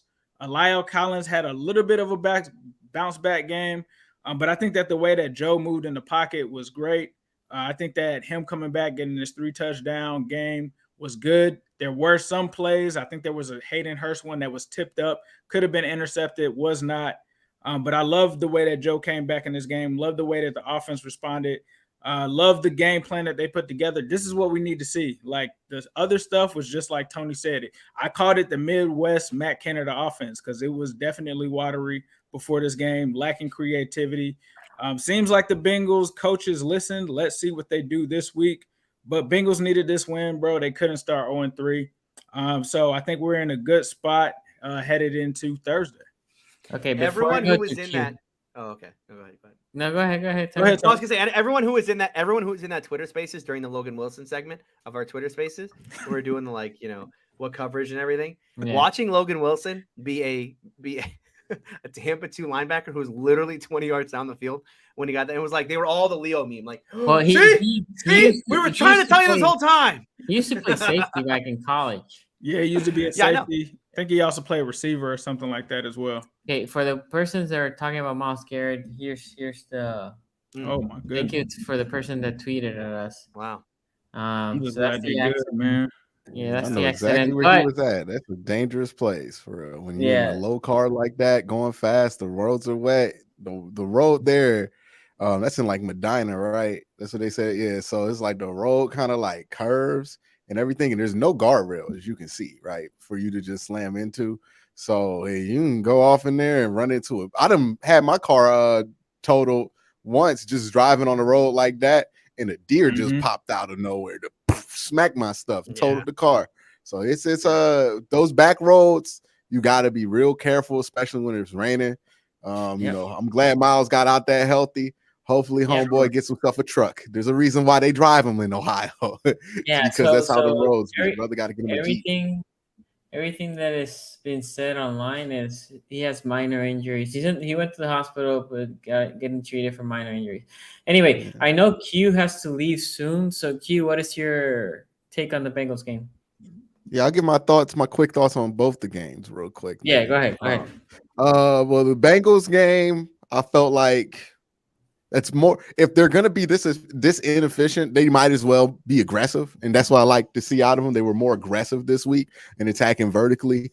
And that's fine, right? You can live being that inefficient if you attack vertically and you're successful enough with that. And when you have wide receivers like you have, you should have success doing that. Defensively, yeah, the Bengals they put together, it's been overshadowed because they started 0-2, but they have put together two, what I would say are good defensive. I mean, like when you hold the Steelers to 23 points, despite them having like 8 turnovers. Five, the offense, 5, and then giving the Steelers 15 possessions as a good defensive out. But again, the Steelers they've been up and down offensively, right? It's going to be interesting to see this week versus Miami. If they have a good defensive performance there, which, hey, look, it's a home Thursday night game. They're bringing out the white uniforms. Yeah. They should be ready to go, right? Like if your blood's not going for that, then like, I don't know what's going to get them going. You might have to fire Zach Taylor on spot if he can't get them going for that. But yeah, it's just more or less what you want to see. The question with Cincinnati is, hey, did you dig yourself in too much of a hole to get yourself out of? Right now, you got to win 2 games where people aren't expecting you, and this is probably one of them games this week right here to get back those 2 that you lost that you were expecting. So you got to dig yourself out that hole. But they're a good team. You know, they're not going to – I know a lot of people thinking the Bengals will win like 6 games after that 0-2 start. And maybe if they lost to the Jets, this might have been what that would have been. But I don't think that's happening. But as far as the Ravens versus the Patriots go, Mac Jones, man, like – hey, he had a great 3 quarters. 2.5. Yeah, but that 4th quarter was just something spectacularly awful. I was happy. I learned to hate that. It was bad luck too, because he did get that one throw to Nelson Aguilar, and then Nelson Aguilar does what Nelson Aguilar does, which is like find a way to let go of the football at inopportune times. And I was like, what? Kyle Hamilton came up, made the strip play, but that was just, how do you let that happen, dog? Like at that moment? But yeah, Matt, and then there's the interception he threw in that red zone. That was just unforgivable. Oh, I was just, what were you thinking there, Mac? You know, and so I think Mac Jones might permanently be Mac Jones again. He got hurt in that game. I think he got a pretty serious high ankle sprain. I thought he tore his Achilles the way he was limping off of it. So I think that's fortunate that he's not like out for the year. But I don't know if it's fortunate or not, right? Because like what I saw from him, like, I don't know how much worse Brian Hoyer can be in that offense, but we're going to find out, right? Like, you know, Mac's been almost okay, but almost okay is the same as bad, right? In moments during this season. I don't know what Brian Hoyer is going to be. Last time we saw Brian Hoyer, he looked pretty cooked. I mean, I would not be surprised if he's cooked. And this ain't even the same offense he's always been in. So he's probably going to not look good. But yeah, the Patriots have their own problems. Baltimore, they're pretty good, right? I think what was his name? Rashad Bateman. He had a pretty bad game, I would say. He had a quiet game, and obviously then he fumbled that one play, and then doesn't matter. They have a wide receiver 1 over there in Baltimore, and it's not Mark Andrews. Was it Duvernay? Duvernay, dude. Duvernay is having the Duvenator. Yeah, hey, look. I mean, Lamar got 10 passing touchdowns, 2 rushing touchdowns in week 3. Okay, like. Maybe Duvernay's doing that because Hollywood did this last year where he had like a really great start to the year and then he tailed off. No, he got 4 touchdowns. It's got to be his career high, season high. Duvernay? Yeah, I would say this is I think he had 2 coming into the season. Oh, he's probably doubled. Yeah, like his career. Yeah, he's doubled his career output. He's having a Odafe Owe type season. But yeah, I think this offense, like Lamar is just playing really good. Again, 12 touchdowns, 2 interceptions in 3 weeks. I mean, like that he should not just be in the front run for the MVP conversation, even though it's real early for that. He is the MVP right now until somebody takes it out of him or until he takes it out of himself, right? Like that's just no way, dude. Justin Herbert. What's he on track for? Is he on track for like 60-5, like 60-10 or something like that? So incredible stuff that you're seeing out of Lamar. That price going up though, Sonny. Like, it is. That's the thing. Every game that Lamar plays like this, there's that, we might win the Super Bowl this year. And in the back of your head, it's like, well, this might be the only one we get with him because if he play this well, he might get 350 guaranteed. That's a wrap for everybody else on the team. Okay, well, I know Q, you have to go, man. Enjoy the rest of the afternoon. Take care, bro. Yep. How about Mark Andrews, Q? Oh, he just got up. Yeah. Neighborhood? Okay. And they bought a house. He has leader in yards and touchdowns. Are they tight end position? Maybe. Is Andrews better than Kelsey right now? Nah, I'm not gonna. Before we did see Travis Kelsey drop a touchdown pass. Yeah. I did see that. Yeah, that Chiefs game was so weird. strange. It was weird. Such a strange game. Before we pivot to the Ravens, I want to finish with the Bengals game. Tony, Oh, you yeah, have that's any right. thoughts? Yeah, you have any thoughts? Yeah, of course. Of course, I have a lot of thoughts on my second favorite team, the Cincinnati Bengals. Everybody This is knows the that. play that Yeah. Ace was talking. What is the rule here that the toe, because his foot was flat, the whole thing had to touch some shit? It was Something about the heels. I don't heel know. had The heel didn't doesn't have to understand. touch. Yeah, I didn't understand that because Because like you can grab toe the tap. foot. Santonio Yeah. toe tapped in the back of the end zone. Well, but that was So- like 50 years ago. Come on. That was 08. All right. That was 14 That's years like ago. 50 years in the NFL. They changed that rule, the catch rule. How many times since 08 they changed this catch rule? Have they changed the catch rule? Well, I guess I don't know what a catch is. So that's true. yeah, I mean, for the Bengals, boy, like I said, I hope the Steelers can have a get right game like this because Bengals fans are living large right now, and they should because look, like I said on the preview, this is very much a muscle memory game offensively. I know Ace, you're saying like the Jets are a good team. I'll push back this way. They have a lot of good players. I don't know if they're a good team though. You know what I'm saying? Like they got a lot of talent there, but it just doesn't. Every time I watch them, it's like, boy, they're just they just have not put this together. Sauce is good. I like Sauce. Like you said, Quincy Williams is good. Their pass rush though. They tried to make me in this game like go back on my whole pressures greater than sack thing because Pressure king. They got so and here's the thing, Burrow did do the thing where like his eyes came down a lot, but he just was able to avoid the rush and then keep his eyes back up again. That's right. Burrow in this game, I don't know if you saw Burrow's pressure numbers in this game. He had 4 completions when pressured, 3 for touchdowns. So yeah, great job by that Jets pass rush. Carl Lawson, who is quite literally the pressure king, and the Jets. Yeah, I don't know. I like Ace. I have come away from these first 3 games really, really impressed. Certainly more impressed by the Bengals defense than their offense. I guess the only question is, okay, you played Mitch Trubisky, you played Cooper Rush, you played Joe Flacco, so no one's really challenged you yet, but there's been no sign on this defense that like, well, there's cracks showing here, there's cracks showing there, right? With the Browns defense, there were cracks showing with as far as like the explosive passing plays you could get, and Joe Flacco could exploit those. There's none of that yet with this Bengals team. We'll see what happens with DJ Reader, because part of the regression storyline wasn't just offensively, right? It was boy, this defense was so good, but defenses kind of fluctuates year to year. Doesn't seem like this defense is going to fluctuate this year. They're going to be good again. Logan Wilson remains the second best linebacker in this division. So, by the way, so I will say this: that the main thing, the only concern that I have about the defense was that Hendrickson, right? I have praised Hendrickson so much, and that he was quiet, very quiet 2 games. This was had to go up against Dan Moore. This was a give me, but for the whole Bengals team, this was a game they were like, what do you call those? Like get ourselves together games. Yeah, get right. Get right. Thank you. That's the name. Get right. Look, I don't take any road games. By for granted. For granted. Thank you. It's hard to win on the road. It's hard to win in the NFL, but especially on the road. A Jets team that's coming from a super hype because they beat the Browns end of the game. So those fans are like, oh, okay, if the first game was a fluke, look at us, we can win, right? Bengals 0-2, LOL, we're gonna beat you, right? Bengals came, they punched him early, right? They started hot. And after that, yeah, I agree with you with Ace. The pedal was basically, they're like, let's cruise control from here now. You don't want to do that. As you saw for the Ravens, as you saw for the Browns, as you saw Arizona doing it to the Raiders as well. And I'm sure I'm forgetting somebody else. In the NFL, you don't want to. If you have the momentum, just keep the momentum. Don't let the opponent think they have a chance, right?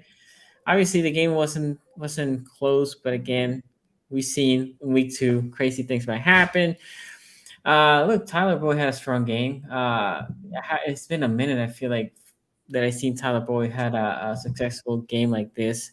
Higgins and Chase are the guys usually, but Boyd was a strong game. The one thing is the offensive line. This, even though even though Burrow didn't get as many sacks, I think, as previous game, but I feel like he was getting hit a lot still. He was getting pressured, yeah. Yeah. Yeah. And the Jets, we play the Jets, and the Jets pass rush, I will say it, they're not good. They're not good. JJ, because I remember talking to the Jets, JJ's a rookie. That's a rookie, and he has looked like a rookie. And Carl Lawson, coming from a year of not playing, he looks like he was off last year. He still looks slow. 4 pressures in this game, though. 4 pressures for Carl Lawson in this game. But again, that's against this O-line, right? This O-line, you can say, yeah, look a little better. I feel like this is probably the opponent that was the least best. That's not how you rate it, but right, they played the Steelers, they played the Cowboys, 2 good pass rushers, because that's when T.A. Watt was there. Yeah, those offenses are probably closer to the bottom of the league than the top, which is, I think, what you were getting at. Yeah, and this defense, I guess my point is, yes, not as many sacks. I mean, meaning the Jets, not as many sacks, but also I feel like Joey Burrow is still getting hit, right? And that's my concern. I'll keep going back to that. I personally, Bengals fans, I do not want to see Joe Burrow hurt. I want to see him play 17 games. I want the Ravens beating the Bengals full strength, and concerns me, right? Because for everything else, I like Joe Burrow, and I think I want him to be here for the long run. I want him to have a long career. And you want to revenge 525? No. More than that, I want to see the Ravens and Bengals having a good rivalry going on, right? And if Joe Burrow keeps getting hit, because for all the esh that we get the Ravens, Lamar doesn't get hit nearly as much, even with the running, as Joe Burrow does on a weekly basis. So that's all. They need to keep figuring out. And we'll talk about the Ravens. But I love the super chat, by the way. Caleb, thank you. Yes, appreciate that. Hit that like, guys. Hit that like. And by the way, Sonny, I'm with you on this, Joe. You know, I also want Joe Burrow to stay healthy for, you know, at least another 2 months so that we can get that big revenge game. Mitch Trubisky versus Joe Burrow, Joey regression, round 2, this time in Pittsburgh. Prove it was. You want to see a fluke? You want to see a fluke, Bengals fans? I'll show you what a fluke looks like. Will heel Tony come back? I don't know. What happens? Maybe, What happens? It'll be Kenny by that point. In that game, Kenny comes in. And that's the Kenny game? Under the lights, Monday Night Football? Yeah. And I'll be on vacation then, too. I won't even... Tony had to come back from vacation to just for that special episode. Tony's wife is like, "What are you doing? We're on vacation." Yeah, like, no, you don't understand. No, like on vacation, I'm gonna pack all the heel Tony, the glasses and the snow cap and everything. He's gonna look at the wife. It's like, Tony, who? Tony? Yeah, why are you bringing this stuff? Why are you bringing this dude? No, she knows. Listen, if you think I'm only like this on the show, you are wrong. This is me. IRL. She knows I'm a maniac. Okay. Super chat here from Professor Chaos. With the Guardians winning the Central Division, I'm listening to Cleveland rocks 1,000% more. Yeah, sadly my Orioles are fainted. No more baseball for me. Okay, let's talk about the Ravens. I'll give it a start here. Look, the Ravens had 3 good quarters in my opinion. Last second quarter, when McCarry, third left tackle, goes out. And he did not come back. It looked rough. It looked rough. Training staff. It looked rough for Lamar. Well, Stanley will be back. Stanley's close to be back. And then we had Joam James. I knew Joam James was gonna get hurt. Yeah. I did not expect it to be week 1, but whatever.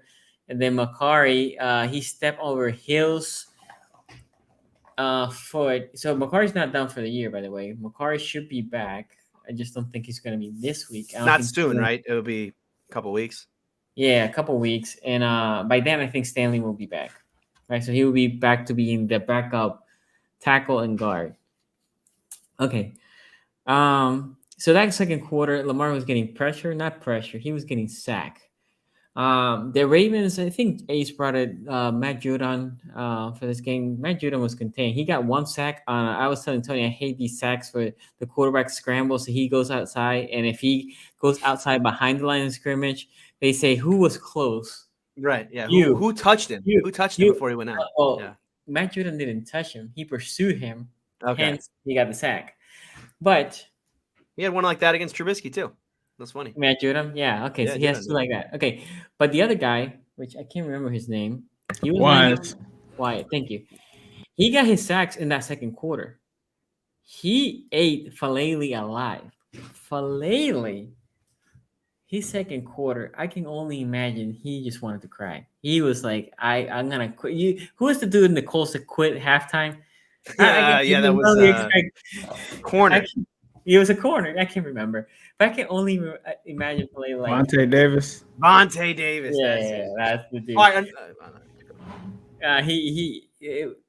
Falele had a bad second half.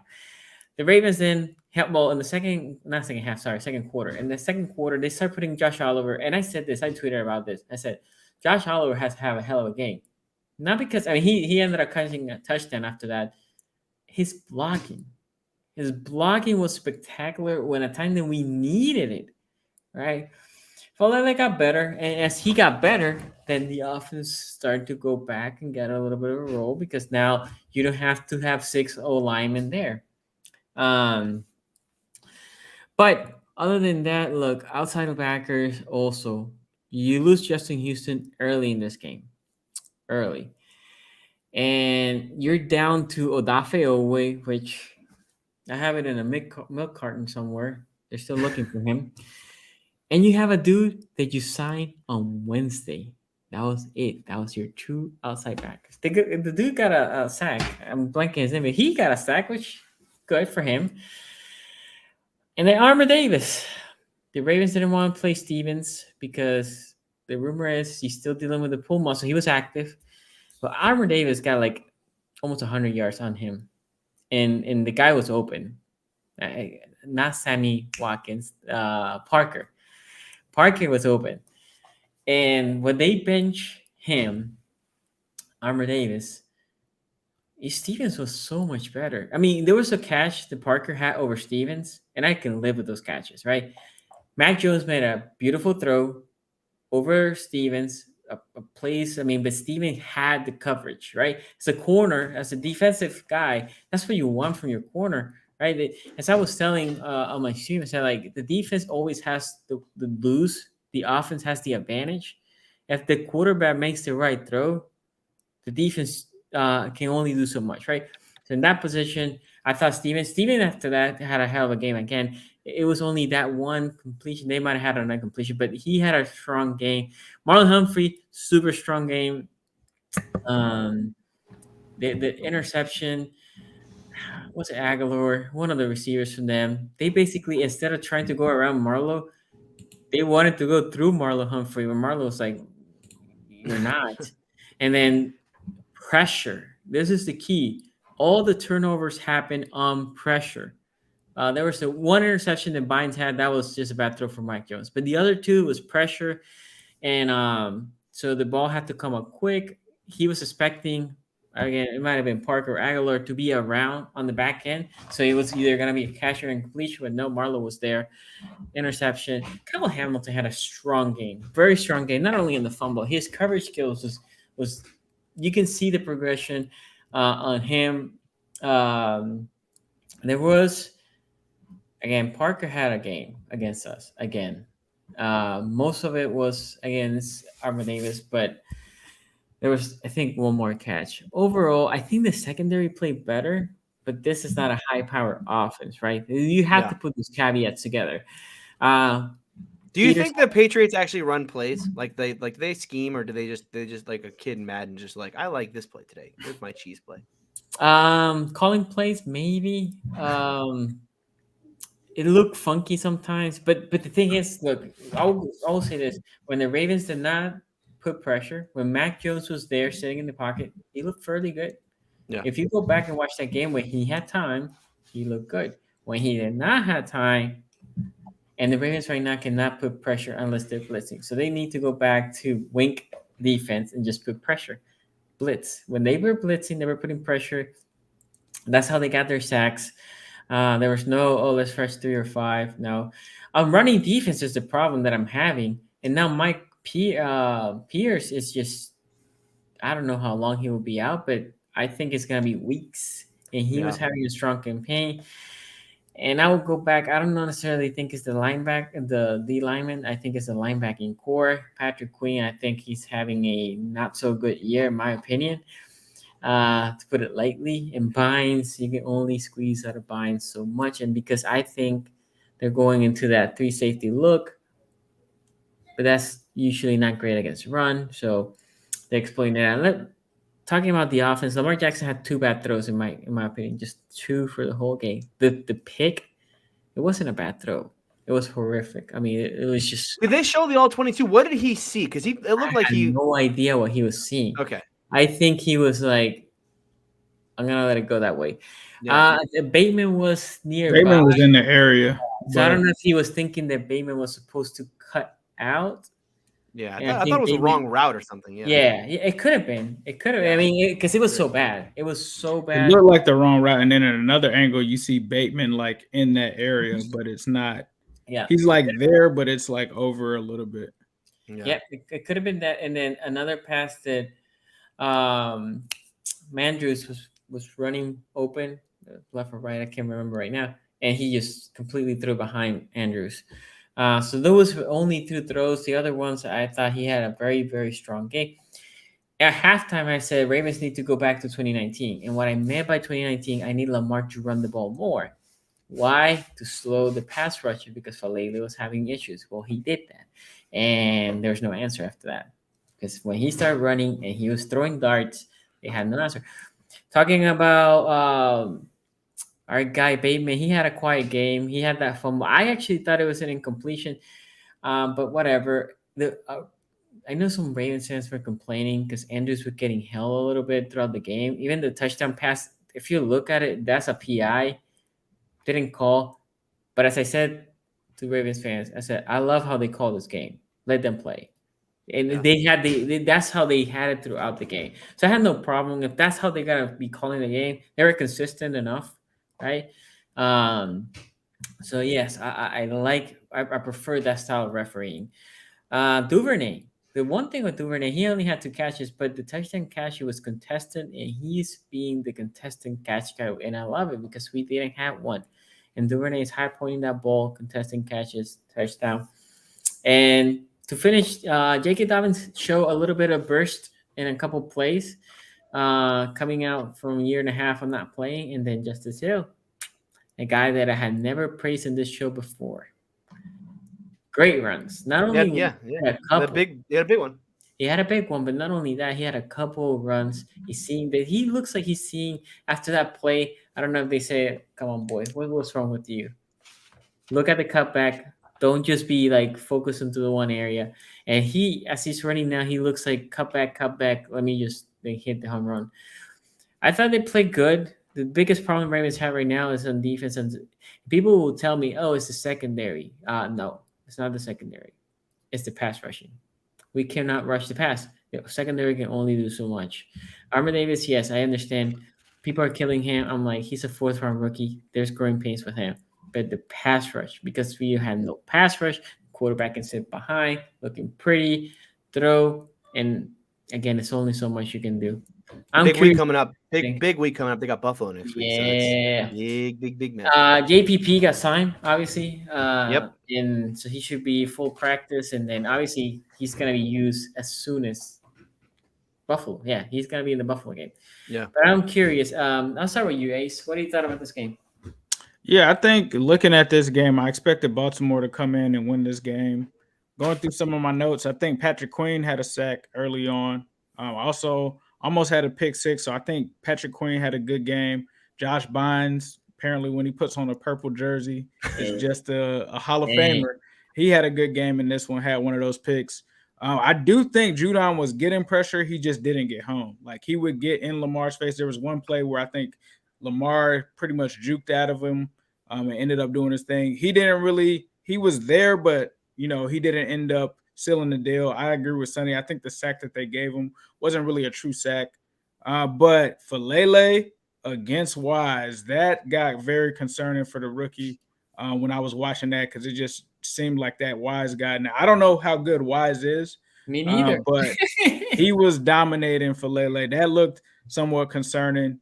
You talked about Armour Davis. I think Devontae Parker coming out of nowhere, that kind of caught me off guard. That was something that I was looking for in this game because we saw what happened last week, and I wanted to see, is that going to transfer over to the Patriots? It did with Devontae Parker. Really didn't come back to bite them with Nelson Aguilar or Kendrick Bourne. I mean, they had some catches, but they ended up having fumbles on that play. Kyle Hamilton did make, I think, what could be considered the play of the game with that fumble that he caused there. The shovel pass to Mark Andrews, I thought was pretty creative.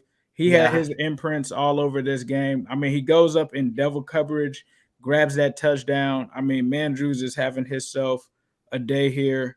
The run game, though, for the Patriots, it seemed like that was something that I talked about, too, because I was looking at the numbers. I'm like, what's going on with the Ravens' run defense? It seemed like Stevenson just had his way whenever he wanted it against them. I think it was about 6 yards per carry. That was a little concerning. Mac Jones, there were some points in this game where Mac Jones was getting frisky with the runs. I was just like, how is Mac Jones like doing this? And the craziest one was like he did the gritty after running one in. The 2-point conversion play. That play was like insane. That play was crazy. Stevens, I think, is another guy that had a bad game for the Ravens. When you talk about the secondary, Armour Davis and Stevens, we kind of talked about that. Tony alluded to Stevens with his struggles. I thought JK looked good. And also thought that Justice Hill looked good. I think those two guys, if that's the combo, I think that will be the cure for the Ravens running back room until Gus Edwards gets back. Justice Hill and JK, I really liked what I saw from them. Duvernay not only is a solid receiver, he is an elite returner. Like, I don't know why people are even kicking to that kid, because any chance he gets it, he's going to make some sort of solid return. We saw him run the touchdown the week before. For Bateman, I thought that it was a bad game. He had the fumble that really kind of did it there. I don't know what New England was doing. Like, maybe it's that Jalen Mills is a good corner. But at first it was like, okay, where's Bateman? And then when they finally got to him, he has that play. So probably a forgettable game for him, but I don't think that it's something that will become a trend. Mac Jones, after he was making the plays with his feet, he made other plays to the Baltimore defense, handing it right over to them. You talk about the three picks, and then the 4 turnovers. He had some really bad ones there. For the Ravens, at first I was wondering where the pass rush was gonna come from when I was first watching the game. Then they really turned it on, I think, in that second half and caused the turnovers as well. My only issue, because Tony kind of talked about, are there any leaks in a certain defense? For them to give up 447 yards to the New England Patriots, I thought was a little bit of a concern. I think that they were able to fight that off with the 4 turnovers that they forced. But I think it is something to monitor, I think, with this defensive unit. The offense is fine. The offense is number 1 scoring in the league. The defense is what concerns me about the Ravens, especially when I said that this game against the Patriots, a team that's not really a great offense, was going to be my real definitive measuring stick. But they did what they needed to do. They made plays. I thought that it was going to be Marlon Humphrey that punched that fumble out, but it was Kyle Hamilton.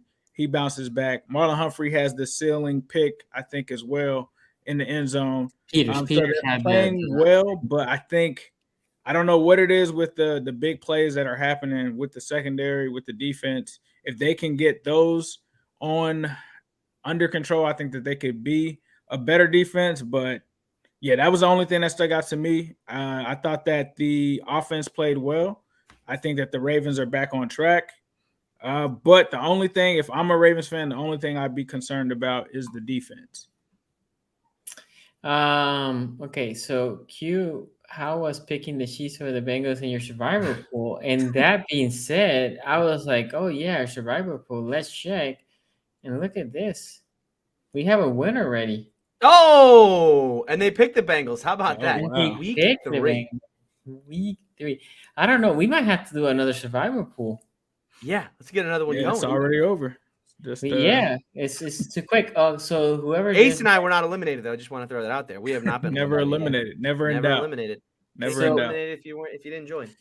My super pick set, right? Can you send us an email or a DM and show me. I'll confirm also, but yes, so we can figure it out for the price. Okay. Yep. But anyway, shout out to you, man. Shout out to you. Week 3, only 3 weeks. What a crazy that just tells you what a crazy year it's been. Crazy Yeah. year, NFL, crazy that- season. Only 3 weeks. Okay. With that being said, Tony. Oh wait. I have another super chat, Tony. Sorry. No, you're good. Stanley we actually got like close, 4 that just really? came in. I don't know. Maybe game 17. No, they're saying he's close. Ravens are trying not to rush anybody. That's the reality. They have been like what Jacob Dobbins has been saying from week 1. I want to play, and they're like, nah, you ain't playing. Week 2, you ain't playing. So week 3, they finally got him. I think, in my opinion, I've been saying Stanley goes week 5, which. Saying that, they should have just put him in IR if that was going to be the case, right? And then you could have come after week 4. But yeah, week 5. I think the only thing is when you're in the IR, you cannot practice. And he's been practicing. So, and here said, shout out Carlos Shout out. Dansby. yeah. Browns defender. I mean, yes, the Browns defense did not play poorly this week. Might have had something to do with the fact that I don't know. Canada. He was on the Bengals for a little while. Yeah. As I said on the Cincinnati podcast, still not sold on the O-line, but the Bengals are back, baby.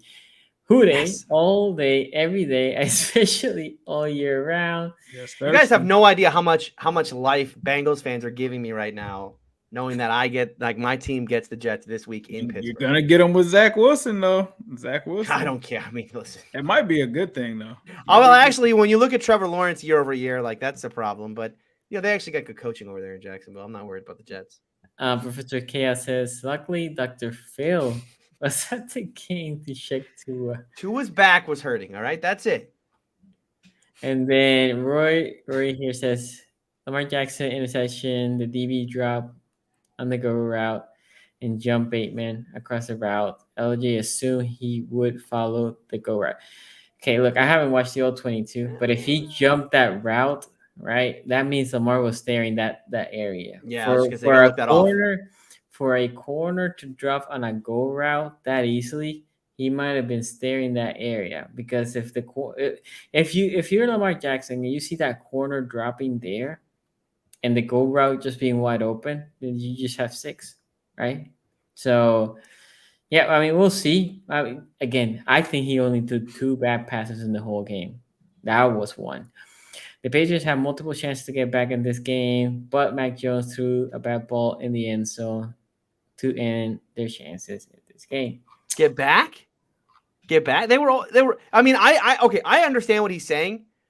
Because at multiple times in this game, and I'm sure Ravens fans will agree with me. At multiple times, I was nervous. I'm not gonna lie.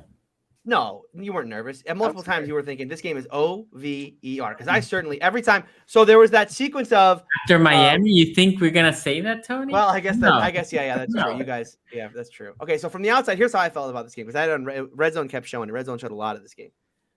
So it was like that original touchdown, right? The first touchdown was like, okay, 7-0. Like, I don't know if the Patriots are coming back from this. Then they got the field goal, and then the New England went for it on that 4th down, which, I mean, what a horrifically bad play call on 4th and 3 to throw it in the flat to Kendrick Bourne with the defender right there, just bearing down, and what an idiotic play call. Marlon Humphrey in that play, he did bail when he saw Mac Jones staring at the receiver. He bailed on the guy that he had. Yeah. And just took it down. It was just like, that's what I'm saying. Like, I don't think that there's actually schematics that go into why the Patriots are calling certain plays. It's just like a kid playing Madden going like, I like this play, I want to run it. But okay, so that happens. I'm like, okay, this game is definitely over now. Like, the Ravens are going to score, and that's the game set match. It's going to be 14-3 here in a minute. Then Lamar threw the pick, and from that point forward, I do like, last year with the Ravens, I called them a work, right? They were like they were this wrestler that would, they're losing the whole match, and then right at the end they would come back and, oh, look, we're so great. This year, I like that they've changed their gimmick. Instead, the Ravens this year, they're just not going to play normal games. They've just decided we will not be playing normal football games this year. Every game we play in is going to be some kind of wackiness, because this game was, like I said, if I'm a Ravens fan today, I am actually I'm not hitting the panic button over the defense yet, but like, the hand is hovering over, like we're ready to we need a panic here. You got a new DC, so I guess you could say there's things you can hope to improve as the year goes, learn on the job type stuff. But he wasn't he the linebacker coach like 3 years ago, so it's not like he's totally new to the team. I think one thing I'll say, and sorry to interrupt you. No. I feel like he is defending like he's in Michigan, and what I mean about that is in Michigan he had 2 outstanding pass rushers on the ends, right? Yeah. So now he can rush 4, right? And they can get to the guy. Well, the Ravens cannot rush 3 or 4 because if not, he's given too much time, and the quarterback is dissecting the secondary. Yeah, but So I mean, you have Peters and Humphrey and Marcus Williams, and like that secondary is not hurt. Like I would agree with you if we were talking about the Steelers secondary, right? It's like, look, the Steelers secondary is good, but like you can't give them all day to throw. And I agree, you can't give any team all day to throw. But they haven't played. Look, who have they played so far? The Ravens. They played Joe Flacco in Week 1, non-serious opponent. They played Mac Jones in this game. We're like, Mac Jones, kind of lit him up a little bit. I mean, no, Mac Jones threw a bunch of picks. Yeah. That's why Mac Jones is Mac Jones. But if you take, and I know, okay, this is gonna be a stupid thing. If you take away the turnovers, Mac Jones lit him up, and then and obviously Tua in the fourth quarter just went absolutely nuts. And that's what I'm worried a little bit about. The defense is getting turnovers, right? That's the one thing this defense is doing. Can you count on turnovers though? You can't. They usually fade away, but 3 games and they have these next 2 games for the Ravens are super important because it's Bills at home, Bengals at home. 2 offenses that are going to challenge you. Now for the Bengals, I think the Ravens are going to run. If the Ravens don't run, just cover 2 every single play. And I know it's going to be like Peters and Marlon, but you can run inverted, right? But still, you have Clark and you have Marcus Williams. You just sit and cover 2, right? And you just make whether it's Bynes or Queen is your whole defender, and you just tell them like, beat this, like we want to see it, because otherwise the Ravens right now, because of the way power rankings work, right? And it's like the Bills lost and the Chiefs lost. The Ravens should be thought of right now as the best team in football. No, Miami, come on. Okay, I'm with. Are we really going to go Miami's the best team in football right now? No, but they just beat the Ravens and I guess and the Bills. Yeah, they beat the Ravens and the Bills back today. So yeah, I guess if you were like doing a college football top 25, yeah, I guess they would be number 1. And the Ravens should be on the road. I mean, the Bills are still the best team in football, but yeah, the Ravens should be a top 5 team. I just really worry about this defense. If I'm a Ravens fan today, I'm thinking, boy, this defense either is going to get better overnight, and we're going to have a real run in the second half of this season, or they're going to be in a lot of weird games. Their gimmick this year is going to be in a lot of shootouts and a lot of weird games against teams where you're like, wait, are we in a shootout right now with Daniel Jones? Like, is that really happening? Did we just have to put up 40 to beat Daniel Jones? But maybe that's going to happen, 4 weeks from now. We'll see. I will say this. If you have Stephon Diggs, just play him this week. Oh, someone in chat said, Tony, take the turnovers away from Burrow. They had 4.4 yards per play the Bengals did in that game, all right? So, yeah, I'll take the turnovers away, and he was still bad. Come at me, Bengals fans. I can't wait for Week 11. Let's go. Also, I will say this. I don't know about you. This might be a small tangent. Quarterbacks that I hated, right? Yeah. I hated Big Ben, obvious, right? No need to say anymore. Peyton Manning. Never liked the guy. No particular reason. But never liked the guy. Never. He's just a likable dude. I mean, he's kind of an asshole to his teammates, but I always rooted for them to lose. This is even being a Raven fan. Just hated the dude. Phillip Rivers. He's always barking and chirping. I went to a Ravens game where Judon. Okay, I know. Okay. You got a type. You have a type of quarterback you don't like. Judon sack him, right? And this dude, Judon's there on the ground, like holding his arm. And this MFer, Phillip Rivers, is going on top of Judon, barking at him. Mm-hmm. And Judon, like, I guess hears him, stands up, and he just turns and starts running the other way. And I'm like, you. Oh, you're going to love Josh Allen then. Well, Mac Jones became that guy to me with a little smirk when they got that 2-point conversion and didn't become a 2-point conversion.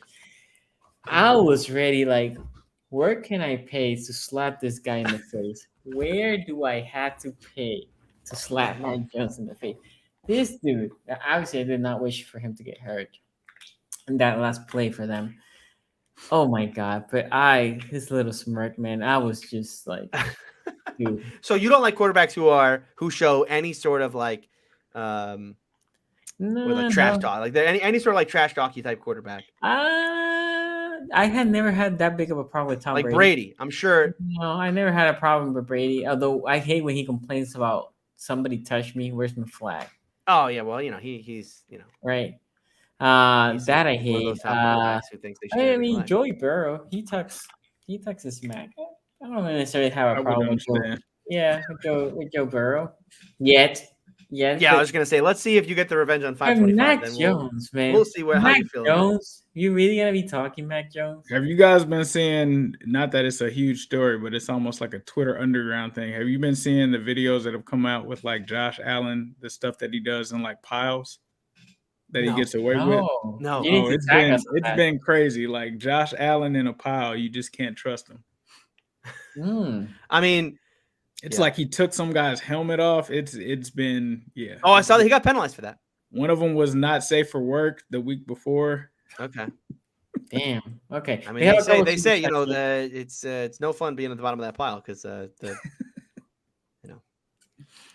Ray Rack here says I love hearing the Browns fans who were mad about Garrett play on Thursday, but the entire game plan of the Steelers to roll out Mitch to wherever he wasn't or triple team him. Yeah, I mean, like it is, and it's I know Steelers fans, we don't want to mock Myles Garrett because he didn't have a great stat sheet, but it's if you think Myles Garrett didn't affect that game, like I mean, you just you turn on you can go back to Amazon right now. I think they archive it. You can watch. You don't have to watch the all 22 on NFL Plus. Like they archive the vision camera or whatever, where it was basically all 22 every play.